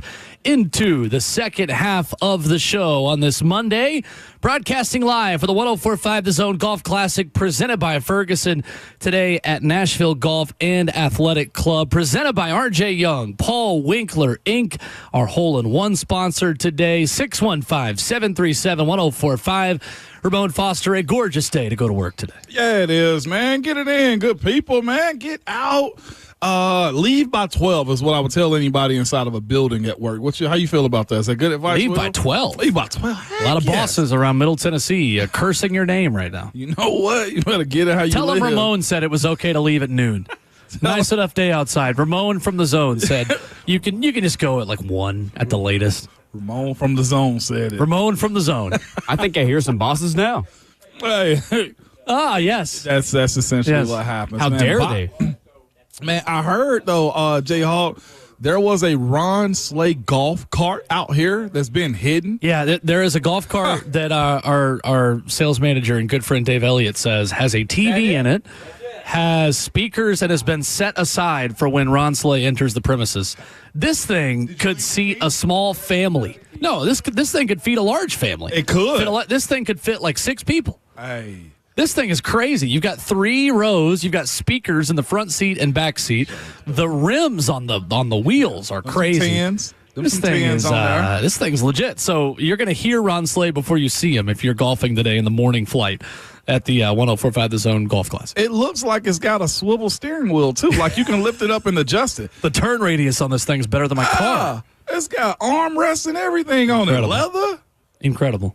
What? It better not have a Bluetooth connect. I think it does. Well, I mean, the speakers down here, it says lithium on it. So some kind of, I feel like Michael Scott. Wait. It's lithium.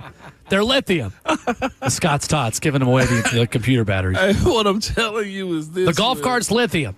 Keisha better be lucky I didn't drive the truck today because I already asked him how much it costs. Yeah, I literally, the second before we come back for this hour, Bones. Hey, how much does that cost? Hey, where do I get one of those? Hey, let me hold that golf cart over there. That's the classic when your buddy wants some of your food. Hey, let me hold one of those fries. Hold a fry. Hey, let me hold one of those golf carts. What's a man got to do for one of those golf carts? Man, my brother-in-law, man, Josh, man, we've been trying to get a golf cart, Josh. I mean, I was about to call you Josh. We've been trying to get a golf cart wheel for years now. It's 2 in front of us. This is the one what I'm telling you. Very nice. This is it. Definitely make it up the hill of the house. It's got a grill on the front and everything. Sure does. Anyway, fun being had at the 104.5 The Zone Golf Classic. This thing sold out quick. And for good reason. This is a beautiful course out here at Nashville Golf and Athletic Club from the heart of Williamson County, right between Brentwood and Cool Springs, on the edge of the Brentwood city limits. Got going to be down here. Got a lot of people making their way on the putting green to the driving range, and I believe our golfers are getting started now. So, fun time had by all. Ramon, Nick Chubb is going to be a Houston Texan. This breaking yesterday afternoon from Ian Rappaport of NFL Media. Expected to sign with Houston if all goes well, according to the physical. 29-year-old played in 8 games last season for the Browns. After recovering from a season-ending knee injury, suffered week 2 of the 2023 season. Only 332 yards, 3 touchdowns, 3.3 yards per carry. Interesting to say the least, Ramon, because that's not an empty cupboard of running backs that Houston already has. They went for a mentality. They went for getting him, Will. This tells me they're a team that expect to be playing deep into the playoffs. He is your November, December, January running back is the way I feel like they're setting this up for him. Oh, you're a short down guy. I used to have that mentality too. Like, you got to have a dude that you know that can be a bruiser when it gets later in the season. Like, this is where Le'Veon Bell was like the first to third down back for us, because when it got cold, you knew that you was going to abuse people. And I think that's what Houston is trying to set up at this point. Nick Chubb is one of those guys, man. Like, I know we speak about injuries and reputations and like guys' careers and stuff, but just him in general, like knowing that he's healthy, knowing that he's available, knowing that he's going to a team that has right now a winning culture, he fits what they are doing. I feel like he won't be, I think, the mainstay at running back. Right. He's going to be the guy that when it gets colder in the season, you're going to hate seeing, because he's back squatting, 500 again? I mean, this is a knee reconstruction from a dude that you know has a passion for the game. It feels to me like the perfect landing spot for a guy of his profile. An often injured late 20s running back who doesn't have to carry it hundreds of times this upcoming season. So the Texans already have Joe Mixon, Dameon Pierce, Woody Marks, the young player out of USC they just brought in. And then they've still got Dare Ogunbowale, too. That's crazy. Both Mixon and Pierce missed games in 2024 due to injury. Feels to me like if you have 3 injury-prone running backs, then you basically have 1. Yeah. I mean, and that's kind of where they're at this point. Adding another guy that you know is not going to play all 17 games and be a 1,600-yard rusher the way he was 3-4 years ago for Cleveland. But I think certainly a guy that you want in December and January, like you mentioned. And that's a team in Houston that expects to be playing into January. Like, his signing to me wasn't a situation where he's just like, dang, this sucks. It like, to me, I told you, like, they're just stacking bodies at this point and trying to figure out the best recipe for them to be good later in the season, because I do feel like they kind of, lost their touch and push a little bit towards the latter part of the season, or they just got bullied. I think with Joe Mixon being there, also Dare Ogunbowale, and then you also throw Nick Chubb into that situation, Dameon Pierce too. Will, that is an all-star cast of pick your poison. Well, yeah. At any particular part of the year. And Woody Marks, they just drafted out of USC, is a converted wide receiver. So he is a pass catcher. He's a totally different role than what Nick Chubb is going to be for them. We're not sure on what the philosophy is of our new offensive coordinator, too, correct? Yeah. Coming over from the Rams. It could be a position where they spread guys out and hit you with a yin and yang. Like, it is a Todd Gurley situation, I feel like, if that's the case, where you got your power backs and you got your ability to throw outside the pocket, too, to where it's a disadvantage for defenses that you got to face. They have a melting pot of serviceable talent. Yeah, guys now that do different things. Yeah. For sure. And CJ needs that this year. NFL.com's Tom Pelissero reporting over the weekend that maybe the initial reaction on the Anthony Richardson shoulder injury isn't as bad as people thought. Telling Rich Eisen on his show, I was separately told, Tom Pelissero says, yesterday, that was Thursday, June 5th, that Richardson will 1,000% be ready for training camp, but that doesn't necessarily mean the Colts will cut him loose, right? Says you're going to want to ramp him up after he misses the end of OTAs and minicamp. You're not just going to go out and have him throw 600 balls on the first day of practice. Over the weekend on SportsCenter, Jeremy Fowler also reporting that the shoulder thing could linger, and the plan right now is for rest, saying Anthony Richardson reported the team had some agitation, some inflammation in that shoulder stemming from the AC joint injury he had against the Titans on a tackle from Harold Landry back in 2023. How concerned do you think Colts fans should be about Anthony Richardson where Tom Pelissero is now saying, yeah, they're shutting him down for now, but he will 1,000% be ready for camp. I feel like Pelissero's doing that Schefter thing that we talked about in the first hour, right? About there's a cover-up going. How concerned should they be for Anthony Richardson? Very. Because you wasted a top 5 pick on a guy that you've seen little production out of, and now here he is with another injury to his most important asset besides his elbow, and that's his shoulder. These are the type of things right here. It feels like the setup to the fall off to me in a sense for Anthony Richardson.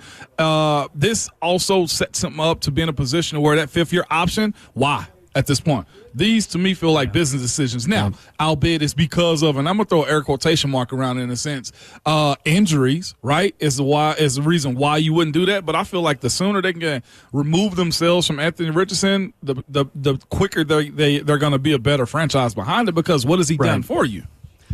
Right, he's not done much. I mean, he had the worst completion percentage among qualifying quarterbacks like in the history of the league last Coming year, into it, at he didn't have a 47.7%. To me, there's less concern about this injury. I think the bigger concern is that there's just always a injury, and that this is just who he is. He's the guy that can never stay healthy. On the flip side, I don't think I'd be that concerned if I'm Indy because I already replaced him. Yeah, they got. I mean, Daniel Jones is QB1 of the Indianapolis Colts until proven otherwise. We've been talking about that. Yeah, you don't just bring in Daniel Jones just to sit around and try to be like this reclamation project. Like, that's what happens when Minnesota brings in Daniel Jones. Right. Indy bringing in Daniel Jones is even beyond what the Titans did when they traded for Ryan Tannehill in 2019 to back up, quote-unquote, Marcus Mariota. Like, they traded for an insurance policy, and that insurance policy was needed after a shutout loss in Denver. And that is where this team is now in Indy. Like, you need the insurance policy already, but even more so, that was marketed from the beginning by Chris Ballard and Shane Steichen as an open competition. Yeah. And in order to compete, you got to be on the field. And Anthony Richardson just isn't on the field. I already kind of felt like Daniel Jones might be the starter. And now, at this point, until proven otherwise, Daniel Jones is just QB1 there, and that's just kind of is what it is. And this is softening the blow to it because he's going to get behind as far as training camp reps go. And at this point, it just shows, too, as a team, be careful on who you draft. Don't draft a really good athlete to play quarterback. Draft the quarterback. Hey, I almost said something over his airwaves. Kirby Allen Kirby is telling me to go to break, so I guess I'll go to break. I was also saying we don't even need water today. Just give me a towel. Robert Walsh here helping out, Master of Ceremonies, Kirby Allen as well. When we come back, Ben McKee, Go Vols 247. We'll talk some Tennessee athletics with us, recapping the Tennessee baseball season, plus how Tennessee plans to proceed into the revenue-sharing world of college athletics. That's next.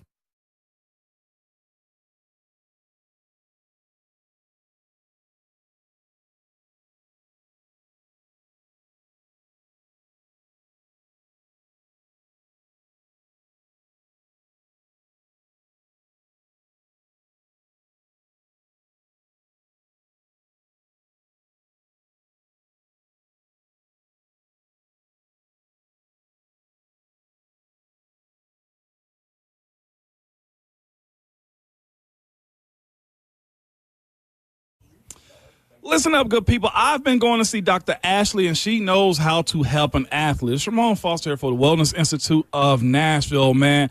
They also have their Big 47 deal going on right now, which is 47% off non-surgical spinal decompression for 2025, man. But about Dr. Ashley, too. She knows athlete's body and trauma your sport and position can cause your body and wear, okay? From active athletes needing some time, some help to stay on the field, or to older guys that are now off the field but can still feel those days. She has extensive knowledge and top-of-the-line equipment to get you better, man. And speaking of top-of-the-line equipment, Dr. Mitchell strives to be the best, and I have not seen equipment or an office that is this robust, even, I'll be honest with y'all, even in my pro days, man. But their goal is to find the best treatment that works for you, from the lasers to the state-of-the-art spinal decompression machines to also their zero-gravity machines. They will find the best strategy to get you better, whether it be your back, your neck, your knees, man. They will strive to make sure that you have a pain-free life, and it is possible, man. You can go ahead and get a consultation, which includes an exam, x-rays if needed, and an MRI from the doctors, man. But to learn more, to simply book with them, you can call the Wellness Institute of Nashville at 615-246-5009 or go to painisbad.com.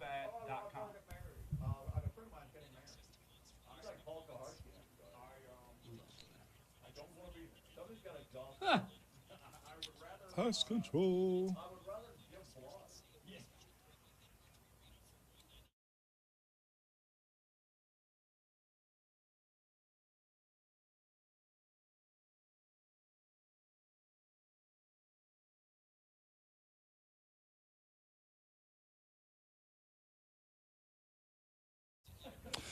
Hey, good people, man. The outdoor enthusiasts like myself, man. It's Ramon Fawson. If you're ready to fight back and win your backyard back from the relentless mosquitoes like I was, let me tell you about the Mosquito Max from All American Pest Control. All American's Mosquito Max is my one-stop proven solution for both mosquitoes and year-round pest prevention. With All American's Mosquito Max, you get a monthly mosquito misting, spider web removal, and perimeter pest control around your home. It is the ultimate solution for the mosquito-free summer, okay? Don't let mosquitoes ruin your summer. Make the switch to All American Pest today. Visit yuckbugs.com. Yes, that's yuckbugs.com. And make sure you tell them that Ramon sent you.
Ramon and Will is brewed by Scooters Coffee on 104.5 The Zone. Broadcasted live this morning for the 104.5 The Zone Golf Classic at Nashville Golf and Athletic Club. Ramon Foster is out getting the golfers started.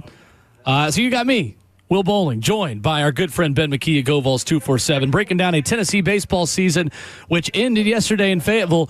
Ben, like us, you got a little bit more time to golf now with the baseball season ending. What's going on? Not a whole lot. Just trying to wrap my brain around baseball season coming to an end. It's a sprint through the academic calendar from football season to basketball season to baseball season, and especially this past season with the college football playoff game and the Elite Eight and Tennessee going to Super Regional and baseball. It's been quite the run here. So trying to wrap my mind around no games to cover anymore, at least for 2 months. Your like Tuesday nights and Wednesday nights are free from, like basketball games or midweek baseball games. Like you have to reintroduce yourself to your family, Ben. Like you've got so much free time. Nobody is happier this morning than my wife. There's no doubt about that. I love it. I've been there, Ben. Well, Tennessee fans not happy this morning. 11-4, they fall to Arkansas yesterday. Ben, how do we evaluate this season and this Tennessee team? On one hand, they're the first team post-COVID in NCAA baseball to win a regional the year after winning a national championship. On the other hand, they don't make it back to Omaha when they maybe are the most talented team in the sport this season. How do you kind of judge as the dust settles and the offseason kind of begins this morning, the way the season shook out for Tony Vitello? Yeah, that's the other thing I'm trying to wrap my head around this morning and have been since the final out was recorded last night, trying to think about that and put the season in perspective and how to assess it and judge it. It's kind of hard because there's so much nuance and different elements to it. I think on one hand, it was obviously a very good season. And on the other hand, I don't want to say it failed to meet expectations. What I'm getting at is the bar has been set so high that it's going to be nearly impossible for them to meet the standard every season. It's almost now championship or bust. And I am not somebody who subscribes to the championship or bust way of living. I think that's a miserable way to live. I think you're just doomed for frustration as a sports fan if you expect a championship every single year. Now, that doesn't mean that I'm all for participation trophies and finishing second or finishing third. Like, you should be striving to be the national champion every single year. I just don't know that if I'm a fan, I would just lose my stuff if that doesn't happen. And so falling short of Omaha is disappointing, but I don't know that I would necessarily classify this season as a failure. To me, it was a good season that was very frustrating, and it was a team that just could never quite get over the hump. And most of the time, it was because they beat themselves throughout the second half of the season. The first half of the season, it looked like they were well on their way to repeating as national champions, or at least had as good a shot as anybody. Nobody could beat them during the first half of the season, and then they get into the second half of SEC play, and they just could not get out of their own way. So I think it was a really good season for Tennessee. They won 46 baseball games. They made it back to a super regional. There's no shame in losing a super regional at Arkansas. I think Arkansas is the best team in the country. I think they're the most complete team in the country, the team that you probably should trust the most. LSU has a fair say if you want to think, okay, LSU probably goes to Omaha and wins it, but I think Arkansas, I think this is the year that they finally get it done for Dave Van Horn. So no shame in losing to that team in that building at this stage, but just very frustrating in how they do it, how they did it, how they got here. And then I don't think that they didn't play with effort, obviously, but just kind of no-showed yesterday. And I think Liam Doyle just ran out of gas, and his tank was on empty yesterday and just kind of spiraled from there. So to kind of lose in the manner that you did yesterday was very frustrating and added salt on the wound. Ben McKee, Go Vols 247 is with us this morning talking Vols baseball. Ben, when you look at this series against Arkansas, and for the year for that matter too, it seemed to me the consistency of hitting, and I understand baseball to look, when you're hot, when you're not, you're not. Was there adjustments that could have been made when you realized like a guy like Dalton Bargo wasn't having the greatest postseason throughout this duration, or is it just, Coach Tony want to stick with his guys and not make those changes? I guess what I'm asking is, as far as coaching, what could have been done going into this Arkansas series that could have given them a better opportunity for success? Yeah, it's in hindsight, you can wonder, well, why didn't Chris Newstrom or Jay Abernathy get more opportunities? I mean, Dalton Bargo and Reese Chapman had really strong seasons, but they also went through their slumps, as any baseball player does. And now I do think there's some context there in the bottom of the ninth. The game is over, and the freshmen can kind of swing away and not feel any pressure, but that doesn't take away Chris Newstrom's double in the gap after a long at bat, and then Jay Abernathy absolutely running into one, hitting a 430-foot home run. So there's some context, right? Like, there wasn't a ton of pressure in that bottom of the ninth inning, right? But the freshmen, they had 2 hits in that inning, and Dalton Bargo and Reese Chapman, according to my good friend and y'all's good friend Mike Wilson, had 3 hits the entire NCAA tournament. And the freshman had 2 in the bottom of the ninth. So it's kind of hard to ignore that. And there were some at-bats where Bargo looked a little lost at the plate, just in terms of swinging at pitches that were out of the zone. And that's usually a telltale sign that a hitter is lost at the plate. And he was doing it pretty frequently these last couple of weeks since May 16th, when they were here at Arkansas the first time. He had been in quite the slump. So I have mad respect for Tony Vitello in terms of how much trust he has in his guys and how loyal he is. And he literally will ride that train, ride that wagon until the wheels fall off. And I have a ton of respect for that. But I think it's also certainly fair to wonder in hindsight, okay, well, maybe Jay Abernathy should have gotten an opportunity here. Chris Newstrom could have gotten an opportunity here. Because the other guys looked a little lost at the plate. And I hate that, because I'm a huge Dalton Bargo fan. I'm a huge Reese Chapman fan. I think they've been good Tennessee Volunteers. I believe they're about to be drafted and begin their professional career. But there is no doubt that there were times that they were a little lost at the plate. And Jay Abernathy and Chris Newstrom, they kind of have a different edge to them. Jay's game is different than anything else in Tennessee's lineup.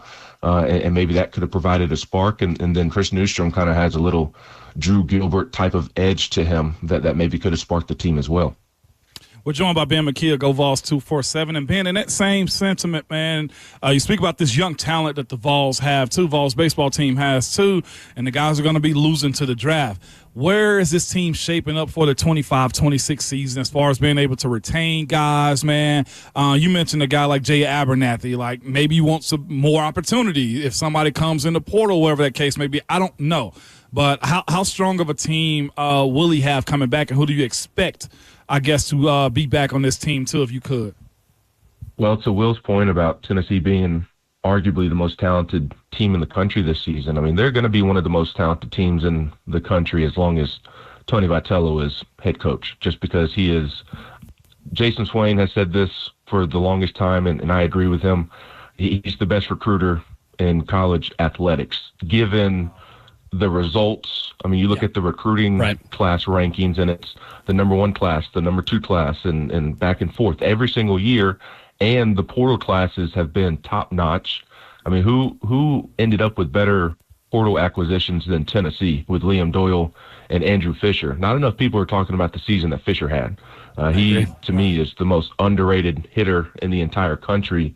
So as long as, and he's doing all that recruiting and having those results without the tools that would align with those results. He's recruiting like Georgia and Alabama football with Mississippi State resources, and it's so as long as he's there, and now the resources are starting to get pumped into the program, and he's using those resources to help recruit now. So the talent's not going to fall off, but it's going to be a completely different looking team next year, Ramon, because of the talent aspect that Will was referencing. Like, there's going to be a lot of guys that are drafted. I mean, it's looking like 12 to 14 guys off of this year's team will get drafted, and much like last year, and it's going to be a new look offense. You're probably going to lose 7 or more guys out of the lineup, just like you did last season. So I'm fascinated to see how this offseason goes. I obviously think it will go well with Tony Vitello leading the charge, but they're going to have to make sure they retain some folks. Not that I've heard anything, but just with the way that college athletics works. If I'm Levi Clark, Chris Newstrom, Jay Abernathy, Manny Marin, Tegan Coombs on the mound, Anson Seibert, who is a big-time pitching prospect who had to redshirt this season because he dealt with an arm injury before the summer before he got to Tennessee. Like, those talented freshmen who maybe didn't have an everyday role consistently, they have a golden opportunity in front of them. So first you got to make sure that all those guys are comfortable and ready to come back, and then they'll have another high school class just like the one they brought in. They'll have another group of the Jay Abernathys and Levi Clark coming in, and I do think the draft will hit them pretty hard, more than ever. But if there's a positive outlook to it, is they kind of know going in that Billy Carlson's going to be a top 10 pick, Steele Hall, a shortstop from the Birmingham area, he's going to be a top 15 pick. Cruz Schoolcraft, Cameron Appenzeller, 2 lefties coming out of high school. They're going to be probably a first-round, early second-round pick. So you kind of have a good idea of who is certainly gone, and you can kind of go from there and kind of fill in the spots with the transfer portal class. And the last thing I'll say is that the other area that I'm fascinated is with the House settlement going into place on Friday. And it kind of now you have a firm 34 roster number. I'm curious to see how many they're actually able to bring in, given kind of how many they already have on the roster, and that may limit them in terms of how many transfers they can bring in, or how many high school guys actually end up making it to campus. They're going to have to really, figure out the number situation, because that's been a real frustrating part for college coaches, is just not really knowing what to expect there. Well, and Ben, that was my next question. Ben McKee, GoVols 247 with us just on the way out here. How much of a priority is baseball for Tennessee moving forward in the House settlement world, where we expect a lot of Power 4 teams to have 75% of their money for football, 15% for men's basketball, 5% for women's basketball, and then 5% for everyone else? How does Tennessee bridge that gap and compete with teams that maybe will give 5 to 10% to baseball, even though it's not making a lot of that money back? Just what do you think about Tennessee's plan moving forward as coaches like Tony Vitello have to prepare to build his roster in a totally different way than he's ever had to before? Yeah, it's going to be really, really challenging. And I think the good news for Tennessee baseball is that you have an athletic director that's committed to being an everything school. And I don't know the exact numbers of what will be allocated to Tennessee. I don't want to misspeak, but even if there's an athletic director that's committed to being an everything school, and they're now pumping resources into the program, like football is still obviously going to be a priority, the main priority, as it should be in Knoxville. They are the breadwinner, and when the football program is succeeding and bringing in a lot of money, then that helps all the other programs on campus as well, especially the baseball programs and softball programs and so on and so forth. So even if Danny White is willing to stay committed to the baseball program in a major way, they're still going to be a bit on the back burner just in terms of the numbers and the percentages. So I'm sure there will be frustrations at times.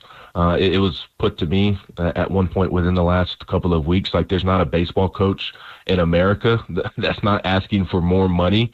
There's not a baseball coach in America that's going to be completely satisfied with what his school is giving him, unless there's a program out there that just doesn't have a football program and truly the focus is on kind of basketball and baseball.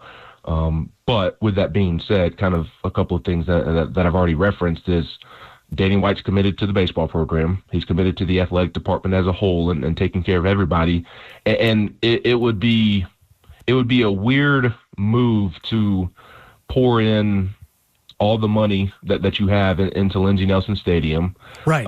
And commit to the program and give Tony Vitello the resources to recruit and commit to the full scholarships for the baseball program, to then put them on the back burner. So again, baseball will be by nature a bit on the back burner because of football is going to be the top priority. I'm interested to see where basketball falls in that as well, but they're not at all going to come close to neglecting the program the way that the program was neglected for so long before Tony got there. He is Ben McKee covering Tennessee baseball, football, basketball, athletics, covering everything for GoVols 247. Very good friend of the show, joining us this morning. Ben, happy offseason, even though there kind of barely is one now with Tennessee athletics and in today's world of college athletics. Glad you get a little bit of time to breathe. Thank you, sir. Yeah, thanks for having me, and thanks for no Aaron Rodgers questions. I thought about it. The intrusive thoughts didn't win, Ben. The intrusive thoughts didn't win. We'll talk. Good to hear from you, brother. Take care. We'll talk, Ben. We'll have talk. a great weekend. All right. See ya. There's Ben McKee with us here this morning. Why'd you have to pull? I didn't bring it up. He brought it up. I know, but you lingered on right there. You should have just ended the conversation. 615-737-1045 is our number as we wrap up our number 3. Some Vols football news. Josh Heupel has made a staff hire on his coaching staff, plus some recruiting buzz around a major weekend in Knoxville. We'll tell you what you need to know about the big prospect that was in Knoxville over the weekend. And what are you saying this morning that might make Tennessee fans pretty happy? That's next.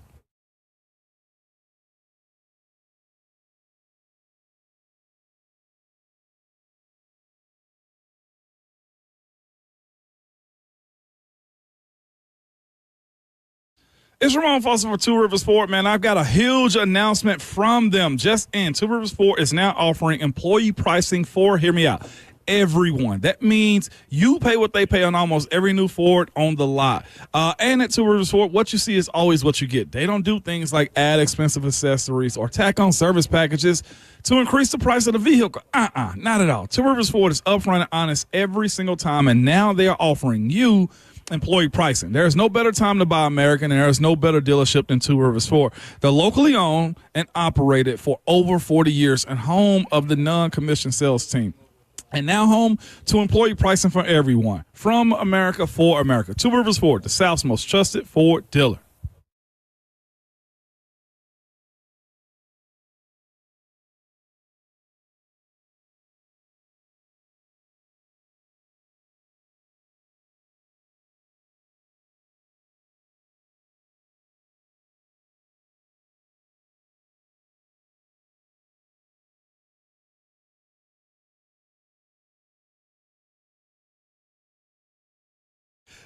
Genesis Diamonds takes financing rates all the way down to zero. Robert, right now, only at Genesis, you pay nothing down and get 0 interest for 5 years on any purchase. Yes, any purchase. A handcrafted Takori ring with a GIA certified diamond is only $100 a month. Wedding bands, colored bands, fashion necklaces, just $40 a month. You can pick any item, pay 0 down, and spread your payments over 5 years, even the sales tax. How about that amazing $3,000 pair of diamond stud earrings, just $50 a month, man. Luxury pre-owned Rolexes are included in this as well, so you can go ahead and get that Father's Day gift, wink, wink. While interest rates are still high everywhere else, Genesis is offering real interest rate relief, and you need to take advantage of this. 0.0 for 5 years, all the way down, all the way up to year 2030. This makes everything more affordable, and it's just the smartest way to buy. Don't miss this amazing offer. All natural and lab-grown diamonds are included now through June 30th at Genesis Diamonds' own approved credit associate store for details. They're located in Green Hills and Cool Springs.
Ramona Will, 104.5 The Zone, brewed by Scooters Coffee, live from the Zone Golf Classic, presented by Ferguson. Our food sponsors keeping us well fed. Some outstanding breakfast burritos and tacos from Mojo Tacos.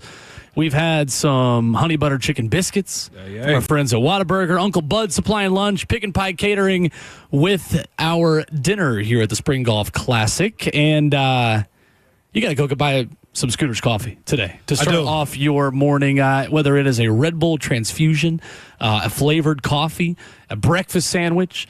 Go by and see them. They're all around Middle Tennessee. Amazing people, amazing drinks, amazingly fast. Rivergate, Smyrna, Brentwood, White House, or Mount Juliet.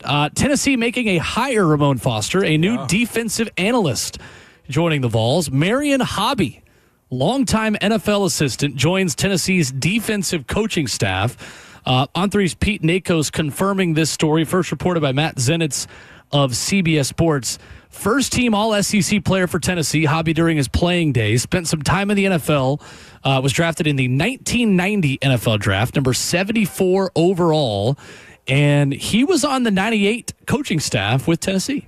Got a national championship to his name as the team's assistant strength and conditioning coach. He was Clemson's co-defensive coordinator and defensive ends coach from 2011 to 2016. Since then, he has been in the NFL, Hobby, part of the staffs of the Jags, Dolphins, and Bengals from 2017 to 2014. This is a national champion assistant coach and former Clemson assistant who's been in the NFL for nearly a decade, coming back to Knoxville. Understands the game, man. Smart move by the Vols to go get him, man, just because you need that connection, and also credit of having guys that are very familiar with the game on both sides of the college game and the NFL world, and having him be in a position where he's taught guys, coached guys, been in a position to guide players through their careers like this is very, very smart. And it's the other side of it too.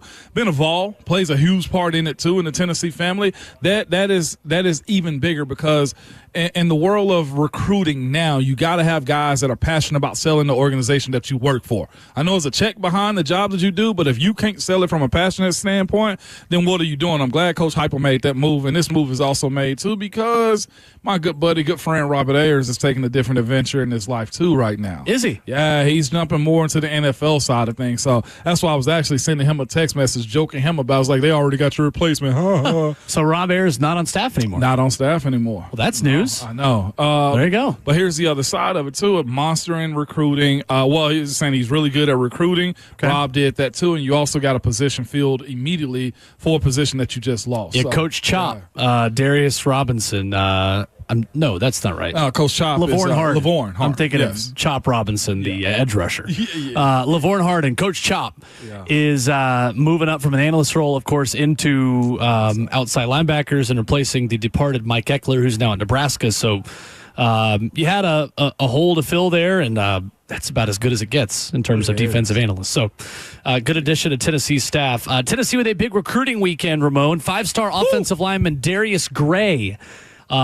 Big time prospect. David Sanders recruiting this guy very hard.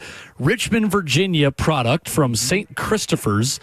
5-star interior lineman, it appears. Tennessee wanting him as a guard. Gray, a guy that could also play tackle at the next level, but appears, Ramon, from talking to a lot of people, that likely a guard, likely an interior guy at the next level. We'll talk to Austin Price more about this tomorrow, but the intel from Steve Wiltfong and On3 this morning says that Tennessee may be at the top of this battle. At least that's what Darius Gray says, saying Tennessee is at the top of my board. The number 23 player in the country, the number 1 interior offensive lineman in America. Hey, 5-star. We heavy on this one. I'm throwing we in there. Hey, I went to Florida this weekend. I missed work Thursday, Friday. I offered to fly back up for its official visit. Really? Did you? Hell yeah. We heavy on this one. See, one day people are going to realize how big of a deal Ramon Foster really is. We heavy on this one, with the Deion Sanders shades on this morning. Yeah, I got them on. I almost put my metal glasses on. But so what?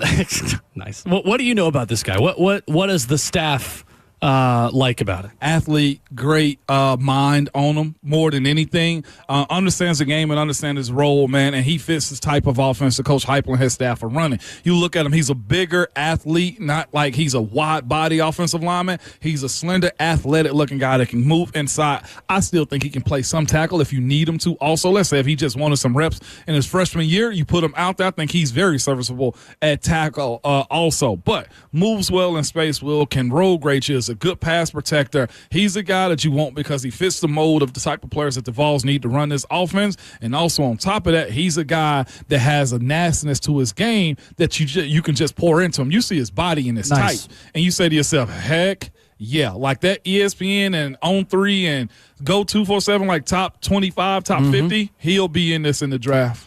He is certainly slated to be that based off of the high school rankings. The On3 industry ranking has Darius Gray, the number 2 player in Virginia, number 23 player in the country, the number 1 interior O-lineman. Talk to me about the system fit. Did he really? Yeah, he did. Just now? No, I've had a lot of conversation because I found his profile on Instagram. Yeah. I've had a lot of conversation from Mike from Franklin also about he's very interested in me. Darius Gray is also. Oh, interesting. Like, and for some reason, he knows a lot about me, and I've learned a whole lot about him Sweet. too. So my plan was to go up, but RJ had the MLB event this weekend in Florida. Yeah, and you I were told just him, on vacation I was this like, weekend. look, give him my number. I'll fly up Nice. on Friday if you need me to come meet and see him.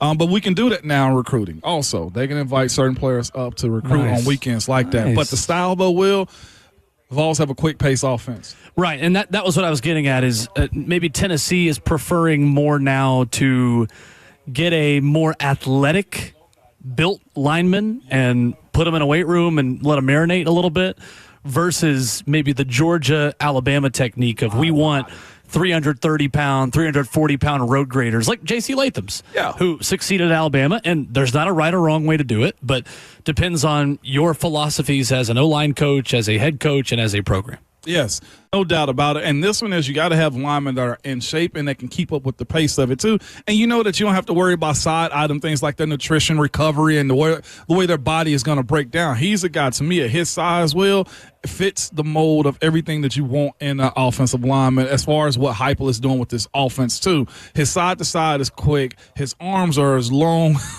as the Nile, as the Mississippi, man. And his ability to just be shifty and coordinated and this style of offense and have the stamina for, from what I've seen, checks every single box for him.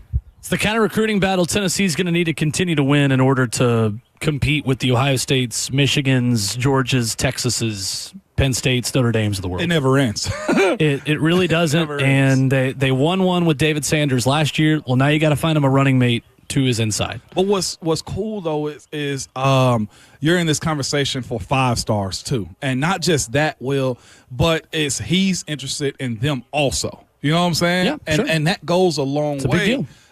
And also the emphasis on the bigs. Like I'm proud of Coach Heupel for not getting away from like the bigs run all.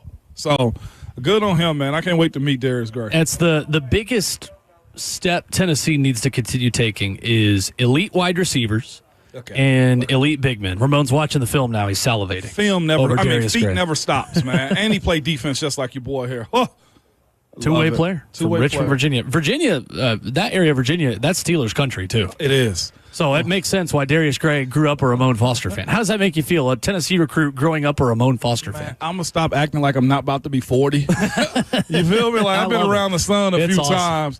But it's still because my age is a mindset, I feel like, sometimes. Absolutely. So I still I'm blown back by the idea, I watched you growing up. What the hell? What the hell? 615-737-1045, our number. We stream the show live, 1045 The Zone TV, Facebook Live, YouTube, Twitter, or Twitch. Catching you up on the headlines of the morning when we come back, including a player that has been cut that Ramon Foster says the Titans should be interested in. Next.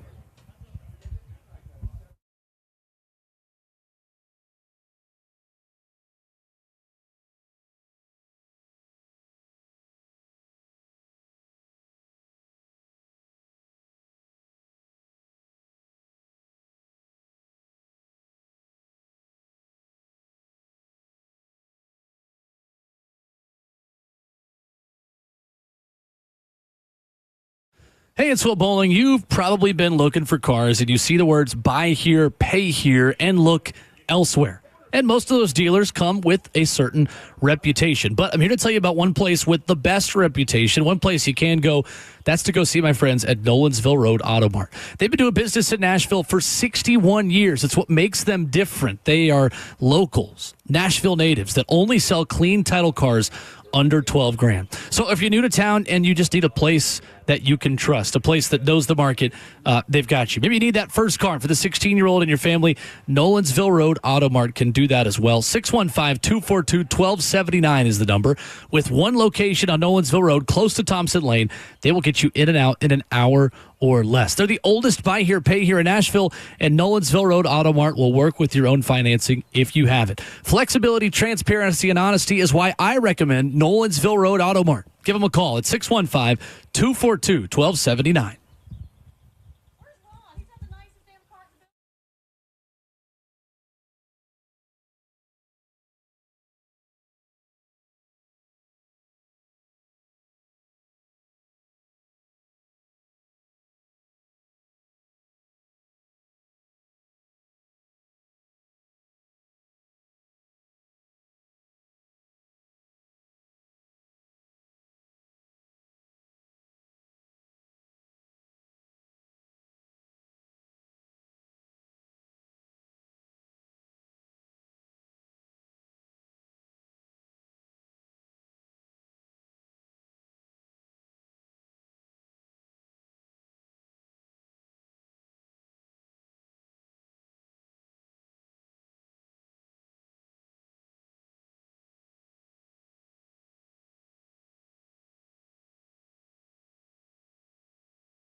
What's going on? 9:01. Good Monday morning from the 104.5 The Zone Studios. I'm Justin Hawkins. In NFL news this morning, per multiple reports, the Green Bay Packers are releasing veteran cornerback and two-time Pro Bowler Jaire Alexander after 7 seasons. The 28-year-old was owed $70.5 million this season, but has missed 10 games each of the past 2 seasons. Also, former Cleveland Browns running back Nick Chubb is expected to sign with the Houston Texans today, pending a physical. Chubb, a 4-time Pro Bowler, and if all goes well with his physical, a new running back duo in Houston with Joe Mixon.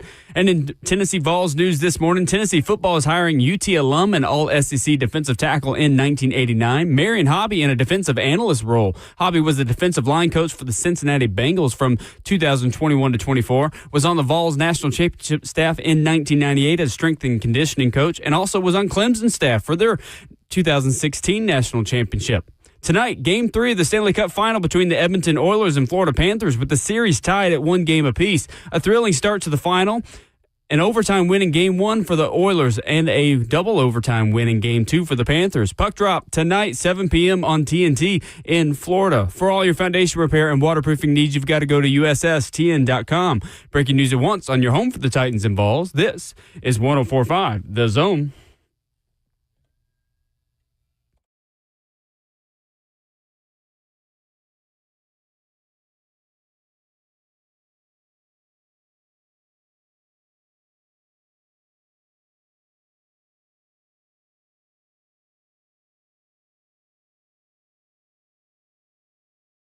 Mona Will on 104.5 The Zone, brewed by Scooters Coffee for the 4th and final hour on this Monday.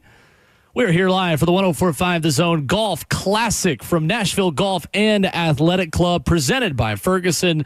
Our food sponsors, Mojo Tacos, Uncle Bud's Pig and Pie Catering, and of course, Scooters Coffee brews us up each and every morning. Locally owned near you in Rivergate, Smyrna, Brentwood, White House, or Mount Julia. Ramon Foster, glad to have you back, sir. 4th and final hour here already. Glad to be back. What a quick 4, man. Knocked that out real fast, real. Has been very quick. I got a bigger day tomorrow, too. I can't wait till tomorrow, man. It's like Christmas.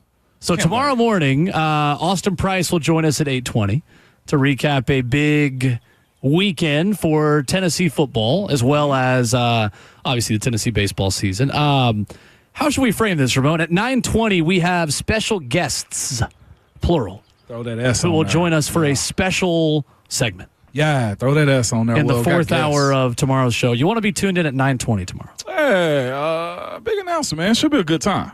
It'll be a great time. Should be a good time. I'll just move out the way. Special guests, plural, set to join us tomorrow. That is all we will tell you here on this Titans mini camp week. This morning, Ramon Foster, Jaire Alexander, fired on his day off.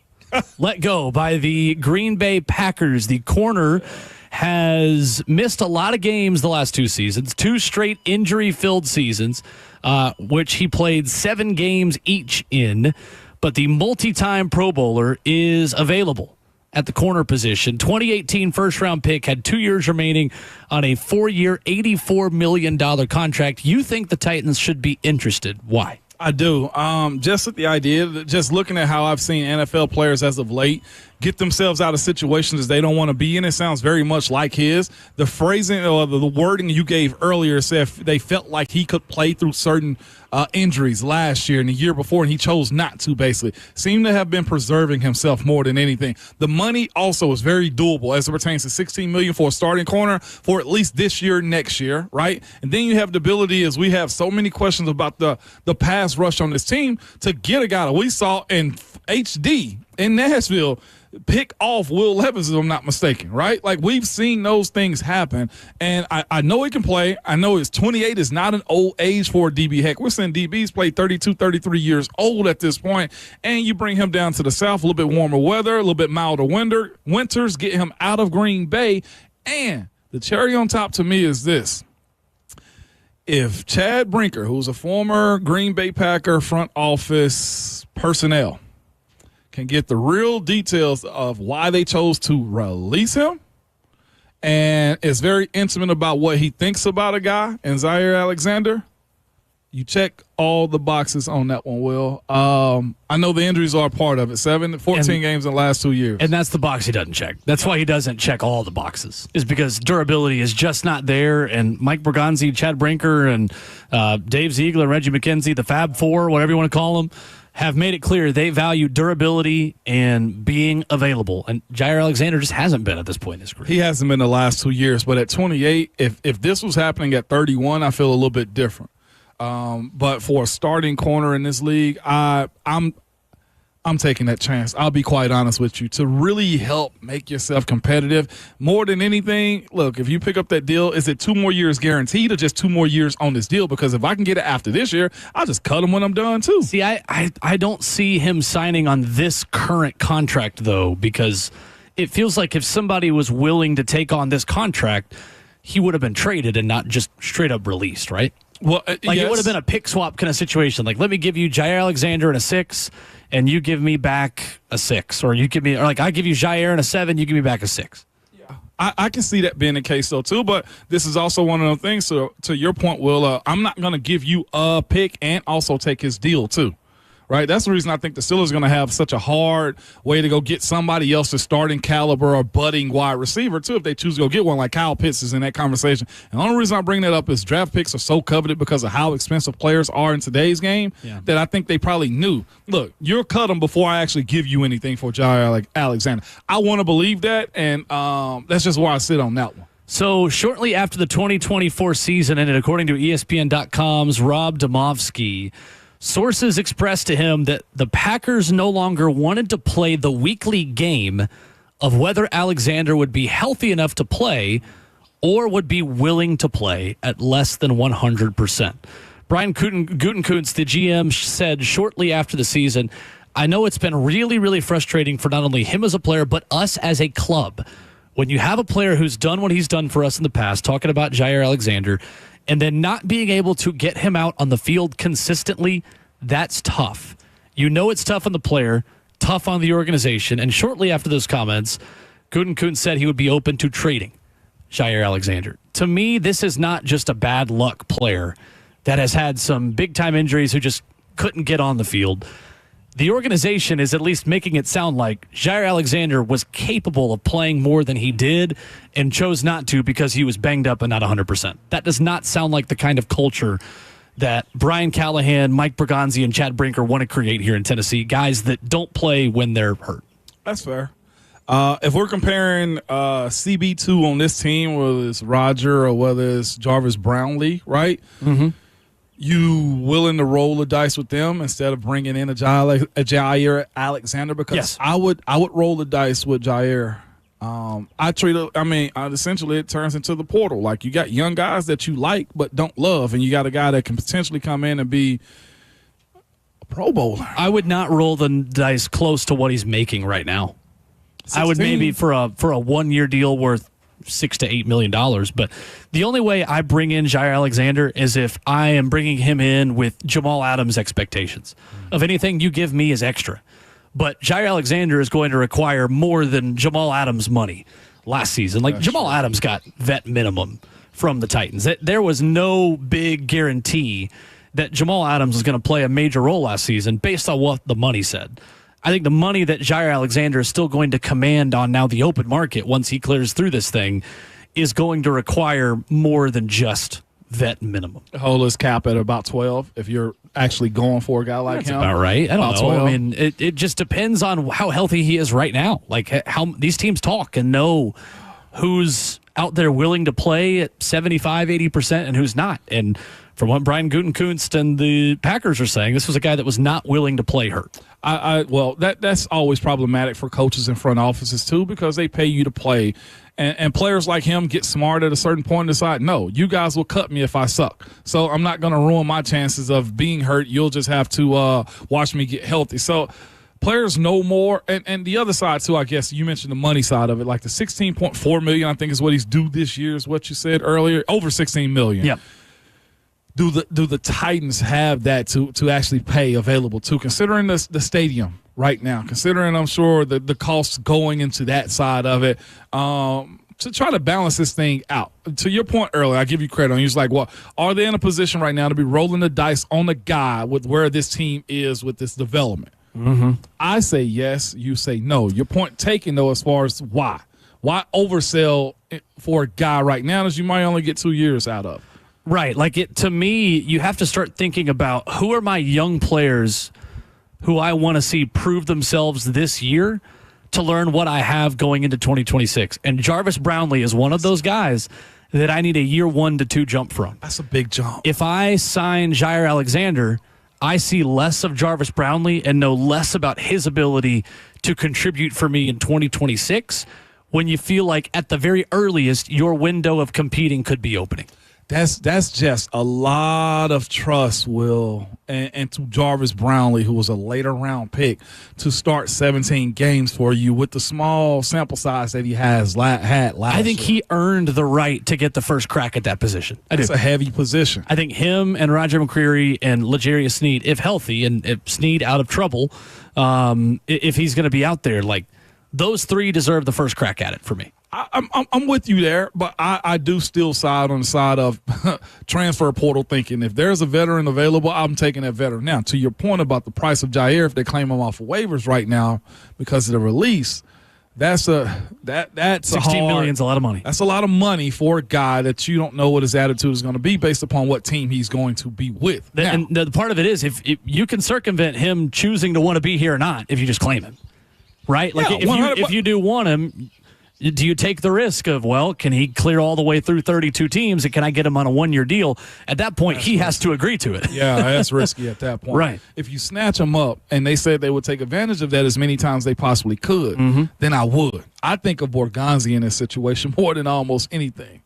Like, I look at him as coming from that Kansas City background to understand guys like this, to be able to communicate with them. Then I feel like we're leaving out the fact of Denard Wilson. Like, why not play in that defense where it can happen for you? You got something? Yeah, well, the Pro Football Talk and Mike Florio put this out 3 minutes ago, actually, on Jair Alexander, and said, by making it known early in the day that he will be released, the Packers may be hoping a trade opportunity materializes before 3 p.m. Central. So that way, maybe a team does say, hey, I'll give you my 7, or I'll give you my 6 if you give me Alexander and a future 6, or a future 7, or a 7 next year. Something like that. And the fact they let us know that they're done with him, then you got to take some of this money. Right. At that point, you can work out a deal where, hey, we take a percentage of this guaranteed money and you take this percentage. And you can essentially buy with draft compensation how much money you want to take or not take on there. At this point, they be taking – I'll make Green Bay take 6, we'll take the 10, or vice versa. Yeah, I definitely don't think the Titans are in the position to be giving up draft capital for guys that aren't healthy. So if the Titans only got to pay 10 for it? I'm not willing to give up draft picks. Okay. Not for Jair Alexander. Okay. Not where this team is at right now. 7, I would. If he was even injury prone, had similar money, and was an edge rusher, I think we'd be having a different discussion. To me, I'm sitting there still looking at Zadarius Smith saying, what can we do to make you a Titan, buddy?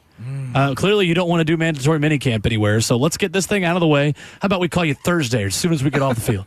Want to come be a Titan? You'd look great in two-tone blue. I'm still looking at some of these free agent edge rushers as legitimate options to be here, and there's another wave of free agency that's about to start, too, in terms of guys who don't want to do mandatory practices right now, who have told their agents, hey, this is where I want to go, but until the second week in June, third week in June, I'm not going anywhere. I'll be honest. Because I don't want to practice. Give me a corner. I take Jair.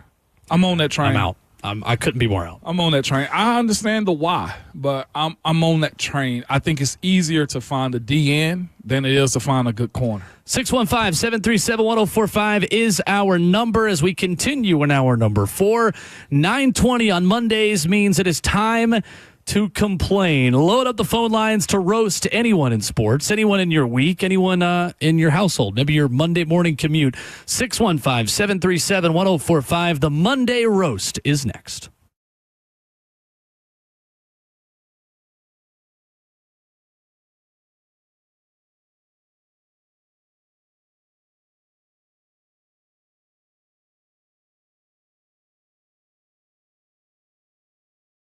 It's Ramon Foster with Hiller Plumbing, Heating, Cooling, and Electrical. Good people, man. Nope, nobody wants to deal with a plumbing, HVAC, or electrical emergency at all. Most of the time, you don't even know what it will cost or if it'll get fixed, right? Or if somebody's just trying to sell you something you don't need, man, when you call Hiller, the experts are going to solve your problems quickly. And the price you're told is always the price you'll actually pay. There are no hidden fees or surprises when you get your bill. Hiller also has been in business here for over 35 years and our family owned and operated. Their techs are professional, experienced, and trustworthy, and they all are background checked and drug screened. So also, you don't have to wait around with Hiller. When they're on their way, you'll receive a photo of the tech and a link to track them in real time. So again, no waiting around whatsoever. 100% satisfaction guarantee. If happy, you'll bill. The service is free, and Hiller lives by that. To learn more about Hiller or to simply book with them, visit happyhiller.com.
Ramon and Will on 104.5 The Zone, broadcasting live for the 104.5 The Zone Golf Classic, presented by Ferguson. Special thanks to our prize sponsors, a who's who of Southern sports teams: Atlanta Braves, Tennessee Titans, Nashville SC, among others.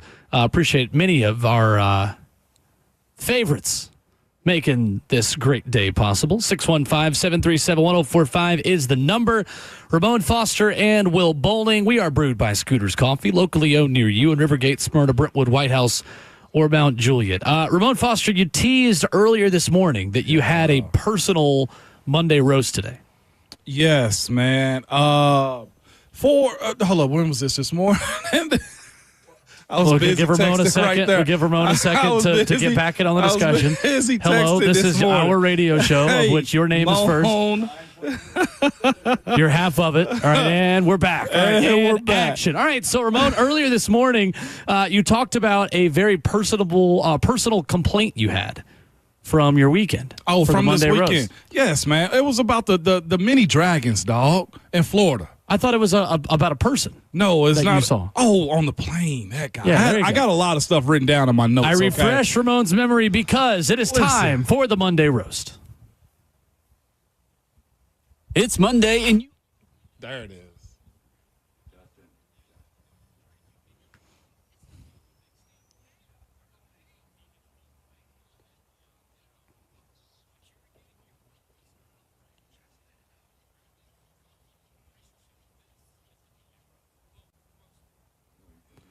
There we go. 615-737-1045. Who deserves a roast from the weekend? Ramon has his notes app ready for a laundry list of people who need to be roasted. The guy that was on the plane this past weekend, I didn't even look at him, but he was so intrusive on this family, just asking them all of these personal questions. I'm thinking to myself, bro, it is an airplane. Relax. These people just trying to get from point A to point B. He was asking the most intrusive questions. Like what?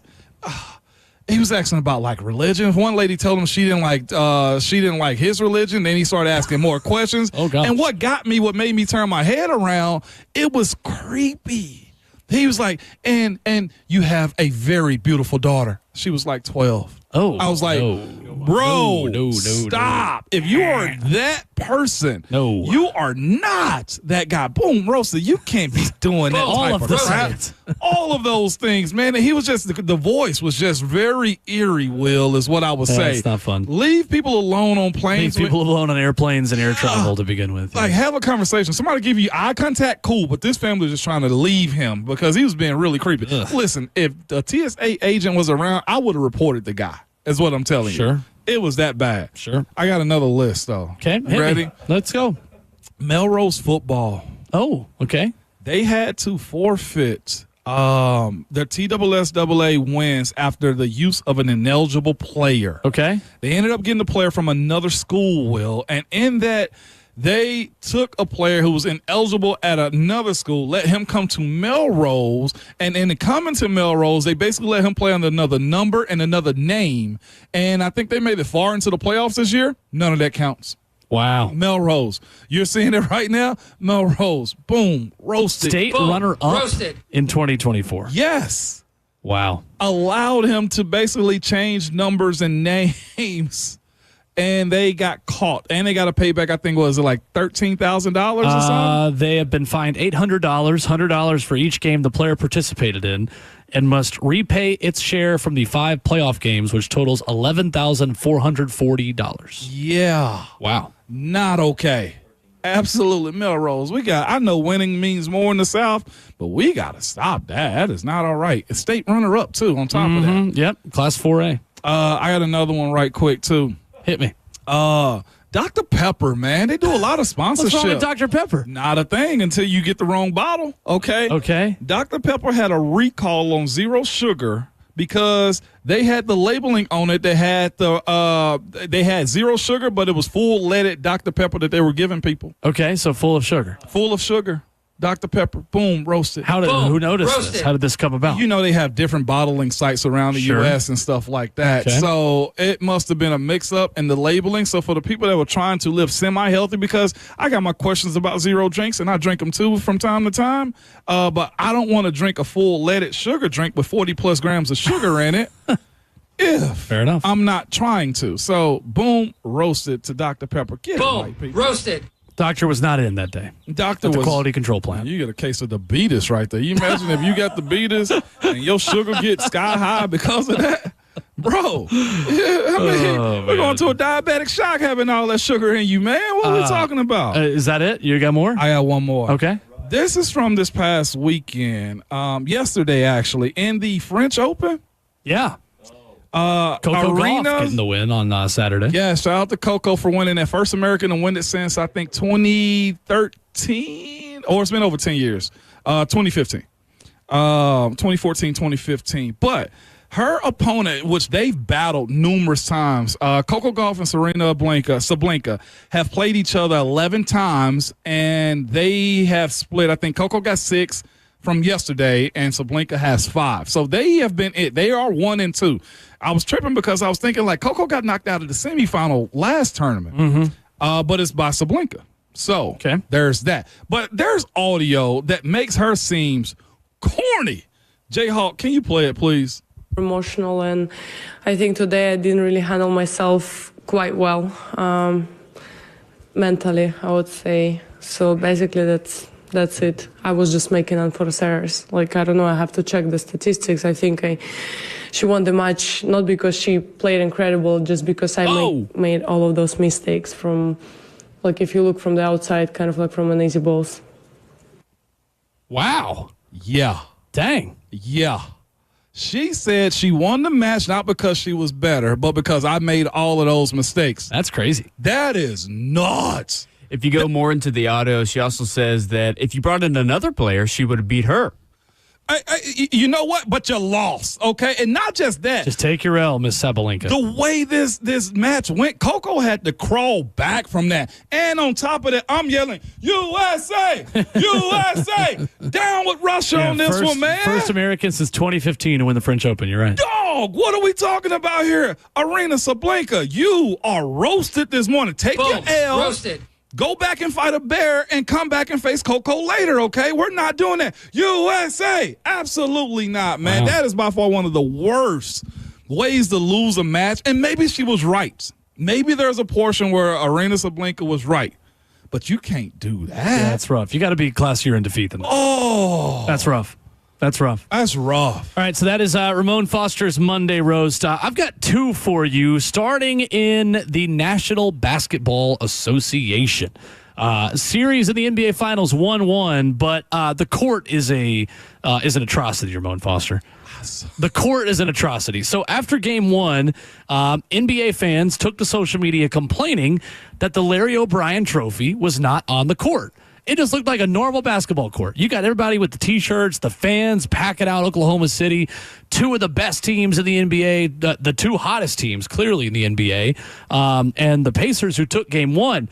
We got to have a little bit of pomp and circumstance here. Imagine if the NFL had some kind of playoff game where there wasn't divisional round, championship round, AFC logos, NFC logos, all these things plastered all over the field. Heck, even baseball gets this right. They'll put opening weekend or Memorial Day weekend or, NLDS, ALDS, World Series, like all this stuff, like the marketing and the branding. This is basic stuff. It is. We used to be a proper country where we had the massive Larry O'Brien Trophy underneath the logo at center court. All right, so NBA, they hear the complaints and say, you know what, we'll fix it for you.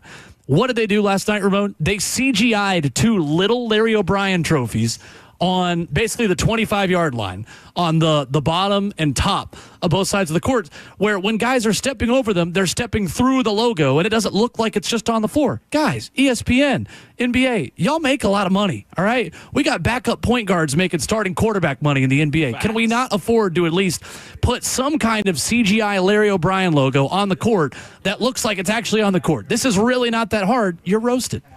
Boom. Roasted. The basketball's been fun to watch. I'm not even going to take any heat this time because I've watched it. I've enjoyed it. Tyrese Halliburton is a stud. Last night, Thunder get him back. I've sat and watched some of it. I just want a logo on the floor. Is that too much to ask for? No, that's not too much. Go get me a sticker of the Larry O'Brien, put a couple of them down, that little cursive, the finals logo. One of the best logos in championships in any sport in America. That cursive, the finals logo. That's all I want. It can't be that hard. Dog, I'm glad you said that was CGI because it looked like a Photoshop job that I do. Terrible. It was bad, terrible. man. You know what they say? Like legitimately, haters gonna say it's photoshopped. Yeah. This one was Photoshopped. This one was Photoshopped. They looked like little teacups out there. It looked like a middle schooler made it on like Microsoft Paint. Embarrassing. Yeah, it was not great. My second roast this morning goes to my Atlanta Braves. I hate to do this, but now that my attention is turning from my college baseball team, which had its season end yesterday, to my Major League Baseball team, the Atlanta Braves are inventing ways to lose every time they take the field right now. They have been swept in multiple series now back-to-back. They got swept by the Diamondbacks last week. They give up 7 runs in the 9th as a part of that collapse last week at home. Then they go to San Francisco, drop 3 in a row. San Francisco Giants, they led, I believe, in every game of this series. They lost all 3 of them. The Braves are 10 games below 500, 14 games out of first. They are much closer to last place in the National League and the lowly Marlins than they are the New York Mets, who I guess haven't figured out they're the Mets yet. They'll collapse. It's coming. Don't worry. 42-24. They lead the NL East at this point. Brian Snitker's days appear to be numbered, and I hate it. Brian Snitker should go out on his terms. This team is way too talented to be as bad as it is, and it is on ownership and it is on the front office. And now the head coach, the manager, is going to be the one that probably has to deal with those issues. Braves need some fresh ideas, a fresh voice, a younger voice to lead a roster that just needs a lot of energy. And it's probably not all Brian Snitker's fault, but I'm about ready to make a change. Braves 3-14 in their last 17 games. You're roasted. Boom. Roasted. It's been rough. I'm not used to this. Not used to this. So anyway, they've made the playoffs every year since 2018. That's not looking likely this year unless things rapidly change. It's hard staying good, man. That sucks. J-Hawk. It is. What you got, Justin? All right, I'm going to rattle off 2 real quick, but also the Braves, it could be worse. It could be the Rockies. No, because the Rockies don't have the Braves payroll, Justin. That's the problem. But still. The Rockies are terrible. Don't get me wrong. The Rockies are 12-53, which is hard to do. But they've been better in the month of June than the Braves have so far. So I don't know if it could be worse. Boom. Roasted. Yeah. I admire you trying to make me feel better, but I will have none of it. All right, let's go to the baseball diamond. So every MLB game, they have a first pitch. Last week, in St. Louis, busting with the boys down there. Man. And Taylor Lewan, Will Compton. And Taylor Lewan throws out the first pitch. And it reminds me very much of 50 Cent's throw. Yes. I don't know how many years ago, but several years ago, so Taylor Lewan's a left-hander, and it literally is almost a mirror image going straight left of the mound. Yeah, And it was awful. just like 50 Cent. It was awful. So Taylor Lewan, you are just, Boom. That's Roasted. deserved. Shout out to Will Compton, though. He threw the next pitch, and it was a strike right down the middle. They threw him out back-to-back, and one was in the other batter's box. The other one was just heat right down the gut. you know that Right down ride home Broadway. was pretty bad. Oh, man. Can't imagine. You let them have it. All right, so the other one is pretty personal to me. So I know y'all, I've talked a lot about me moving the last couple of weeks or whatever. So finally we get to moving. We were debating on if we were going to stay at the new house Friday night or not. Well, we had to. You know why? Why? Because cockroaches. And Will's got plenty of experience with the cockroaches in his former apartment. And I have seen so many cockroaches both in the house and outside the house. So I decided to message the complex and tell them, hey, just want to let you know, all this money that we pay per month, I think it's $10 or $20 a month for pest control. Yep. You are not doing a single thing. There is cockroaches in and out. Now, I know there's been a lot of storms coming through Tennessee and the Middle Tennessee area, but if we're paying so much money a month for you to do your job and you're not doing your job, please give me a refund or something. Okay, so my apartment complex, I'm not going to name them, but still. Boom. Roasted. Yeah. So this is your old place, right? Not the new one you're moving into? It is the old place, but I really hope and pray that these cockroaches are not found themselves in our boxes and moved to this new place. That would be awful. I dealt with this too. So I moved from a cockroach infested apartment last June.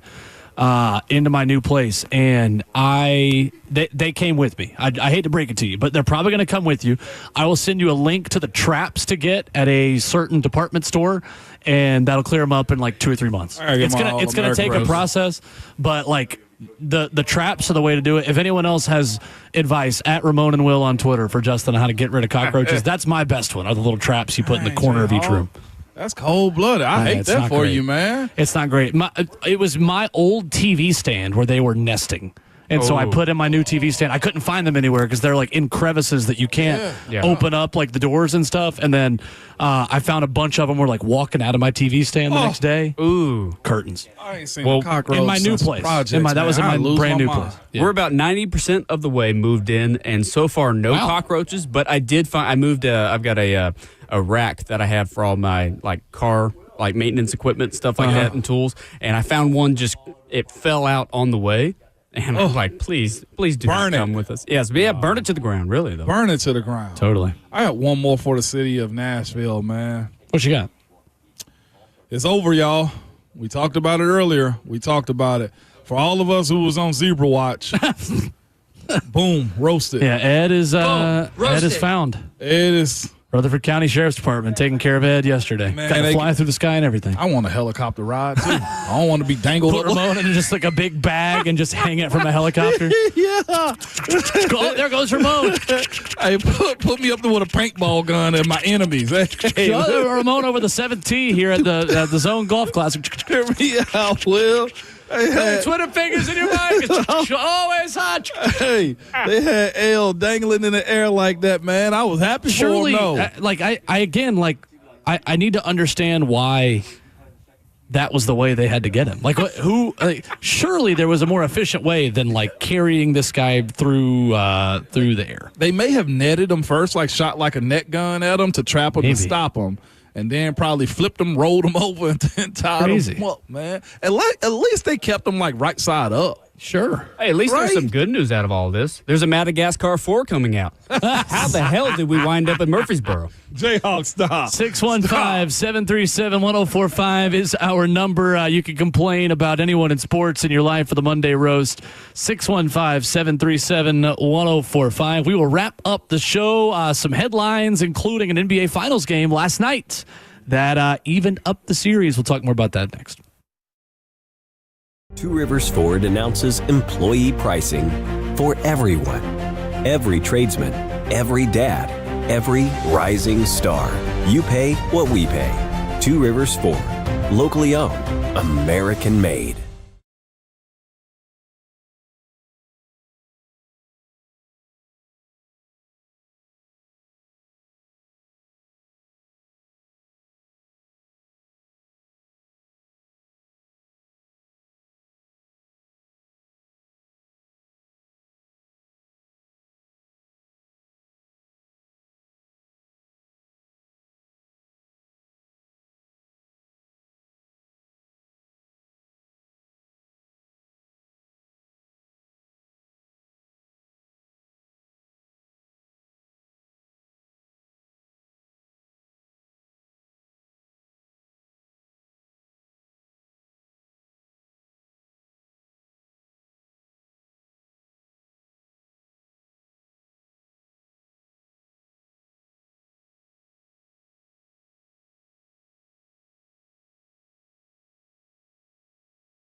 Ramona Will, 104.5 The Zone, brewed by Scooters Coffee, wrapping up the show from the 104.5 The Zone Golf Classic.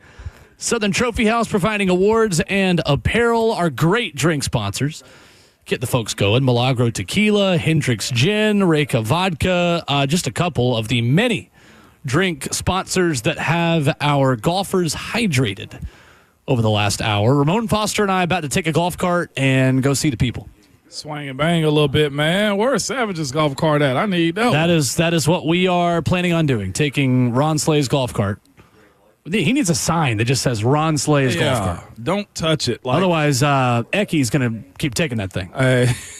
Ecky Bob's going to find it and is going to have all the golfers with his Bluetooth music on that thing, knowing where he is before they see him. Bob is a new man. He got his braces off and everything now, man. Shout out to him. Shout out to him for that. Monday Roast callers at 615-737-1045. Chuck is in Clarksville with a Monday Roast. Good morning, Chuck. Hey, guys. Two things. One, my roast is, did Mike Tomlin go into the peyote yurt with Aaron Rodgers and go, wow, this sounds like a good idea? I mean, are they going to have to put a fragile handle with care sign on him when he gets out there? So that's my roast. Boom. My other thing Roasted. is, y'all need to send Taylor DeWan a Little League pitching instructional video. Yeah. If you don't, you're missing the boat. Yeah. I'm telling That's you, right. man. Thank you, Chuck. Appreciate the call. Wasted that left arm, man. Like, what are we doing here? It could have been a heck of a guy off the mound. It was tough. It was really, it made 50 Cent look like freaking Roy Halladay. 50 also a lefty. Nolan Ryan. Yeah, that's right. So back in 2014 is when 50 Cent threw that first pitch, and I don't think he's thrown one since. The Mets did offer him a redemption, but I think he was a little bit too scared to do it. So Okay. my point is, I think Taylor Wan's done throwing first pitches. Interesting. I think so. Very interesting. We see Ron Slay's golf cart making its way back over to our broadcast location. Our good friend Becky Holt with the 104.5 The Zone Sales Department, Rich Ferris, and Robert Walsh on the back of this thing. Bert is very unhappy this morning. Hey. What? Oh, yeah. Bert is unhappy with Buck Rising, who just could not be bothered to show up for work today, while the rest of the 104.5 The Zone teammates are here because he would have joined us for a joyride around Nashville Golf and Athletic Club on this beautiful golf cart. But instead, he's got to host the Lucas Panzica show with Lucas coming up here shortly. Now, see, that's what's crazy. He forced Bert to get an orange juice this morning, and now he's drinking tomato juice. Oh, nice. That's crazy, That's man. a lot of fruits and vegetables. That's a good, healthy way to start the morning. That's tomato juice, Bert? Yeah, it looks good. Virgin, yeah, tomato juice. That's why I said force you to get an orange juice earlier, and now you got a tomato juice. So you can expect lively conversation on the Lucas Panzica show coming up in just a moment. We're making it happen. They are going to make it happen. Listen, Buck is out here just moving and grooving, man, shucking and jiving, just doing everything to work in the summer. Not only could he not be bothered to work today, but the next 3 days are mandatory minicamp. So Lucas and Bert will host the show the next 3 days because Buck will get to go hang out with his friends at Titans practice. You know what? What a life. Listen, man, we got to figure something out. We got to figure out a better way to cheat the system, Will. Oklahoma City 123, Indiana 107. The series goes to Indianapolis at 1 apiece. Shai Gilgeous-Alexander with 34 points last night, 11 of 12 from the free throw line. Tyrese Halliburton scored 12 of his 17 points in the fourth quarter, was not a big part of this game until it was pretty much already out of reach. Indiana unable to have their Houdini act once again like they did in game one to come back and win. Yeah, there was no way they were going to let them come and put their fire out as far as the OKC goes, man. Tyrese Halliburton getting those points, Will, in that portion of the game, man, that was gimme points. OKC had controlled the game by 15 to 20 points the entire duration of the matchup, man. And the way Indiana stole the first one, they weren't going to allow that to happen again this time around as it pertains to losing in front of their home crowd. What they do know is this: the same way they had the crowd in OKC, Indiana is going to be the exact same way for them going there. It's a matter of, can Indiana at this point make this series 3-1. They can't lose at home. If they do that, man, that is going to be a monumental just moment for the Pacers. But good matchup. Like I said, I know the viewership is low. Yeah. It's not in, it has been. Not in the traditional list, but it is really good basketball going on. I get tired of NBA TV ratings talk. I do. Like I know that ratings are a big way to measure the lifeblood of a sport and the health of a sport, but let's be honest, like 2 mid-market teams playing for a championship for any sport not named football is going to get you a drop in ratings. Yeah. It's just the reality of the way these things work. It is. Unless you're the NFL, you can't just attract a massive number with just any market playing. Like, you've got to have brand names, and baseball hit the jackpot last time around with LA versus New York, and the NBA for the television audience around the country hit the exact opposite with Indiana and Oklahoma City. But it sucks, though, because the people that love sports, love competition, love to see OKC and Indiana get it, and everybody complains, oh, it's L.A., oh, it's New York, oh, it's Miami. And then you actually get the mid-market teams that are playing the best ball at the time, and people still complain about that. People just want something to complain about. It is by far, like you said, it sucks talking about it because it's really good basketball going on, but this is what sports is watching these teams get to it. Justin Hawkins, do you have a hockey minute for us on the way out? Game 3 of the Stanley Cup Final tonight, Edmonton and Florida. Oh, yeah. This has so far been one of the best series that I've seen. Okay, obviously last year the Oilers and Panthers went all the way to Game 7. The Panthers started out 3-0. Oilers came back to Game 7. They lost 2-1 last year. So far, Leon Draisaitl and Connor McDavid is one of the best duos in hockey that we've seen in ages. And tonight, being in Florida, I think the Panthers are favored in this one as they open in Sunrise, Florida, as I'm pulling up ESPN Bet at the moment. Because it is taking forever. This computer does not like to work on Mondays. 7 o'clock, Florida minus 140 in the money line. So here we are. For this one. So Edmonton is actually favored at minus 130. Edmonton, or the over-under is 6.5. I'm taking the over. So far, the over has hit 2 straight games. Why not continue for a 3rd straight game? Sure. These 2 teams know how to score. They don't play a lot of defense. Stuart Skinner got hurt on Saturday night. And I think he's the goalie for Edmonton. I think it's going to happen again. I think over 6.5 is a safe bet there. It's a fun series. If you're not watching hockey, and I know a lot of Nashville fans probably don't like hockey, but this is probably the best series you're going to get all postseason. I like it. All right, that's your Hawkins Hockey Minute to wrap up the show this morning. Fun morning here at the 104.5 The Zone Golf Classic, the Lucas Panzica Show. Coming up next here live from Nashville Golf and Athletic Club. Tomorrow on the show, Austin Price at 8:20. Lucas Panzica will talk some U.S. men's national team with us at 9 o'clock, since he is on the Westwood One call for U.S. Soccer tomorrow night. And then special guests and a special announcement on the program tomorrow at 9:20, Ramon Foster. Looking forward to it, man. A couple things, man. Will Bolin can't be good at dad jokes if he's not a dad, okay? You can't make me laugh like that. But remember, at all times, your Twitter fingers and your mic are always hot.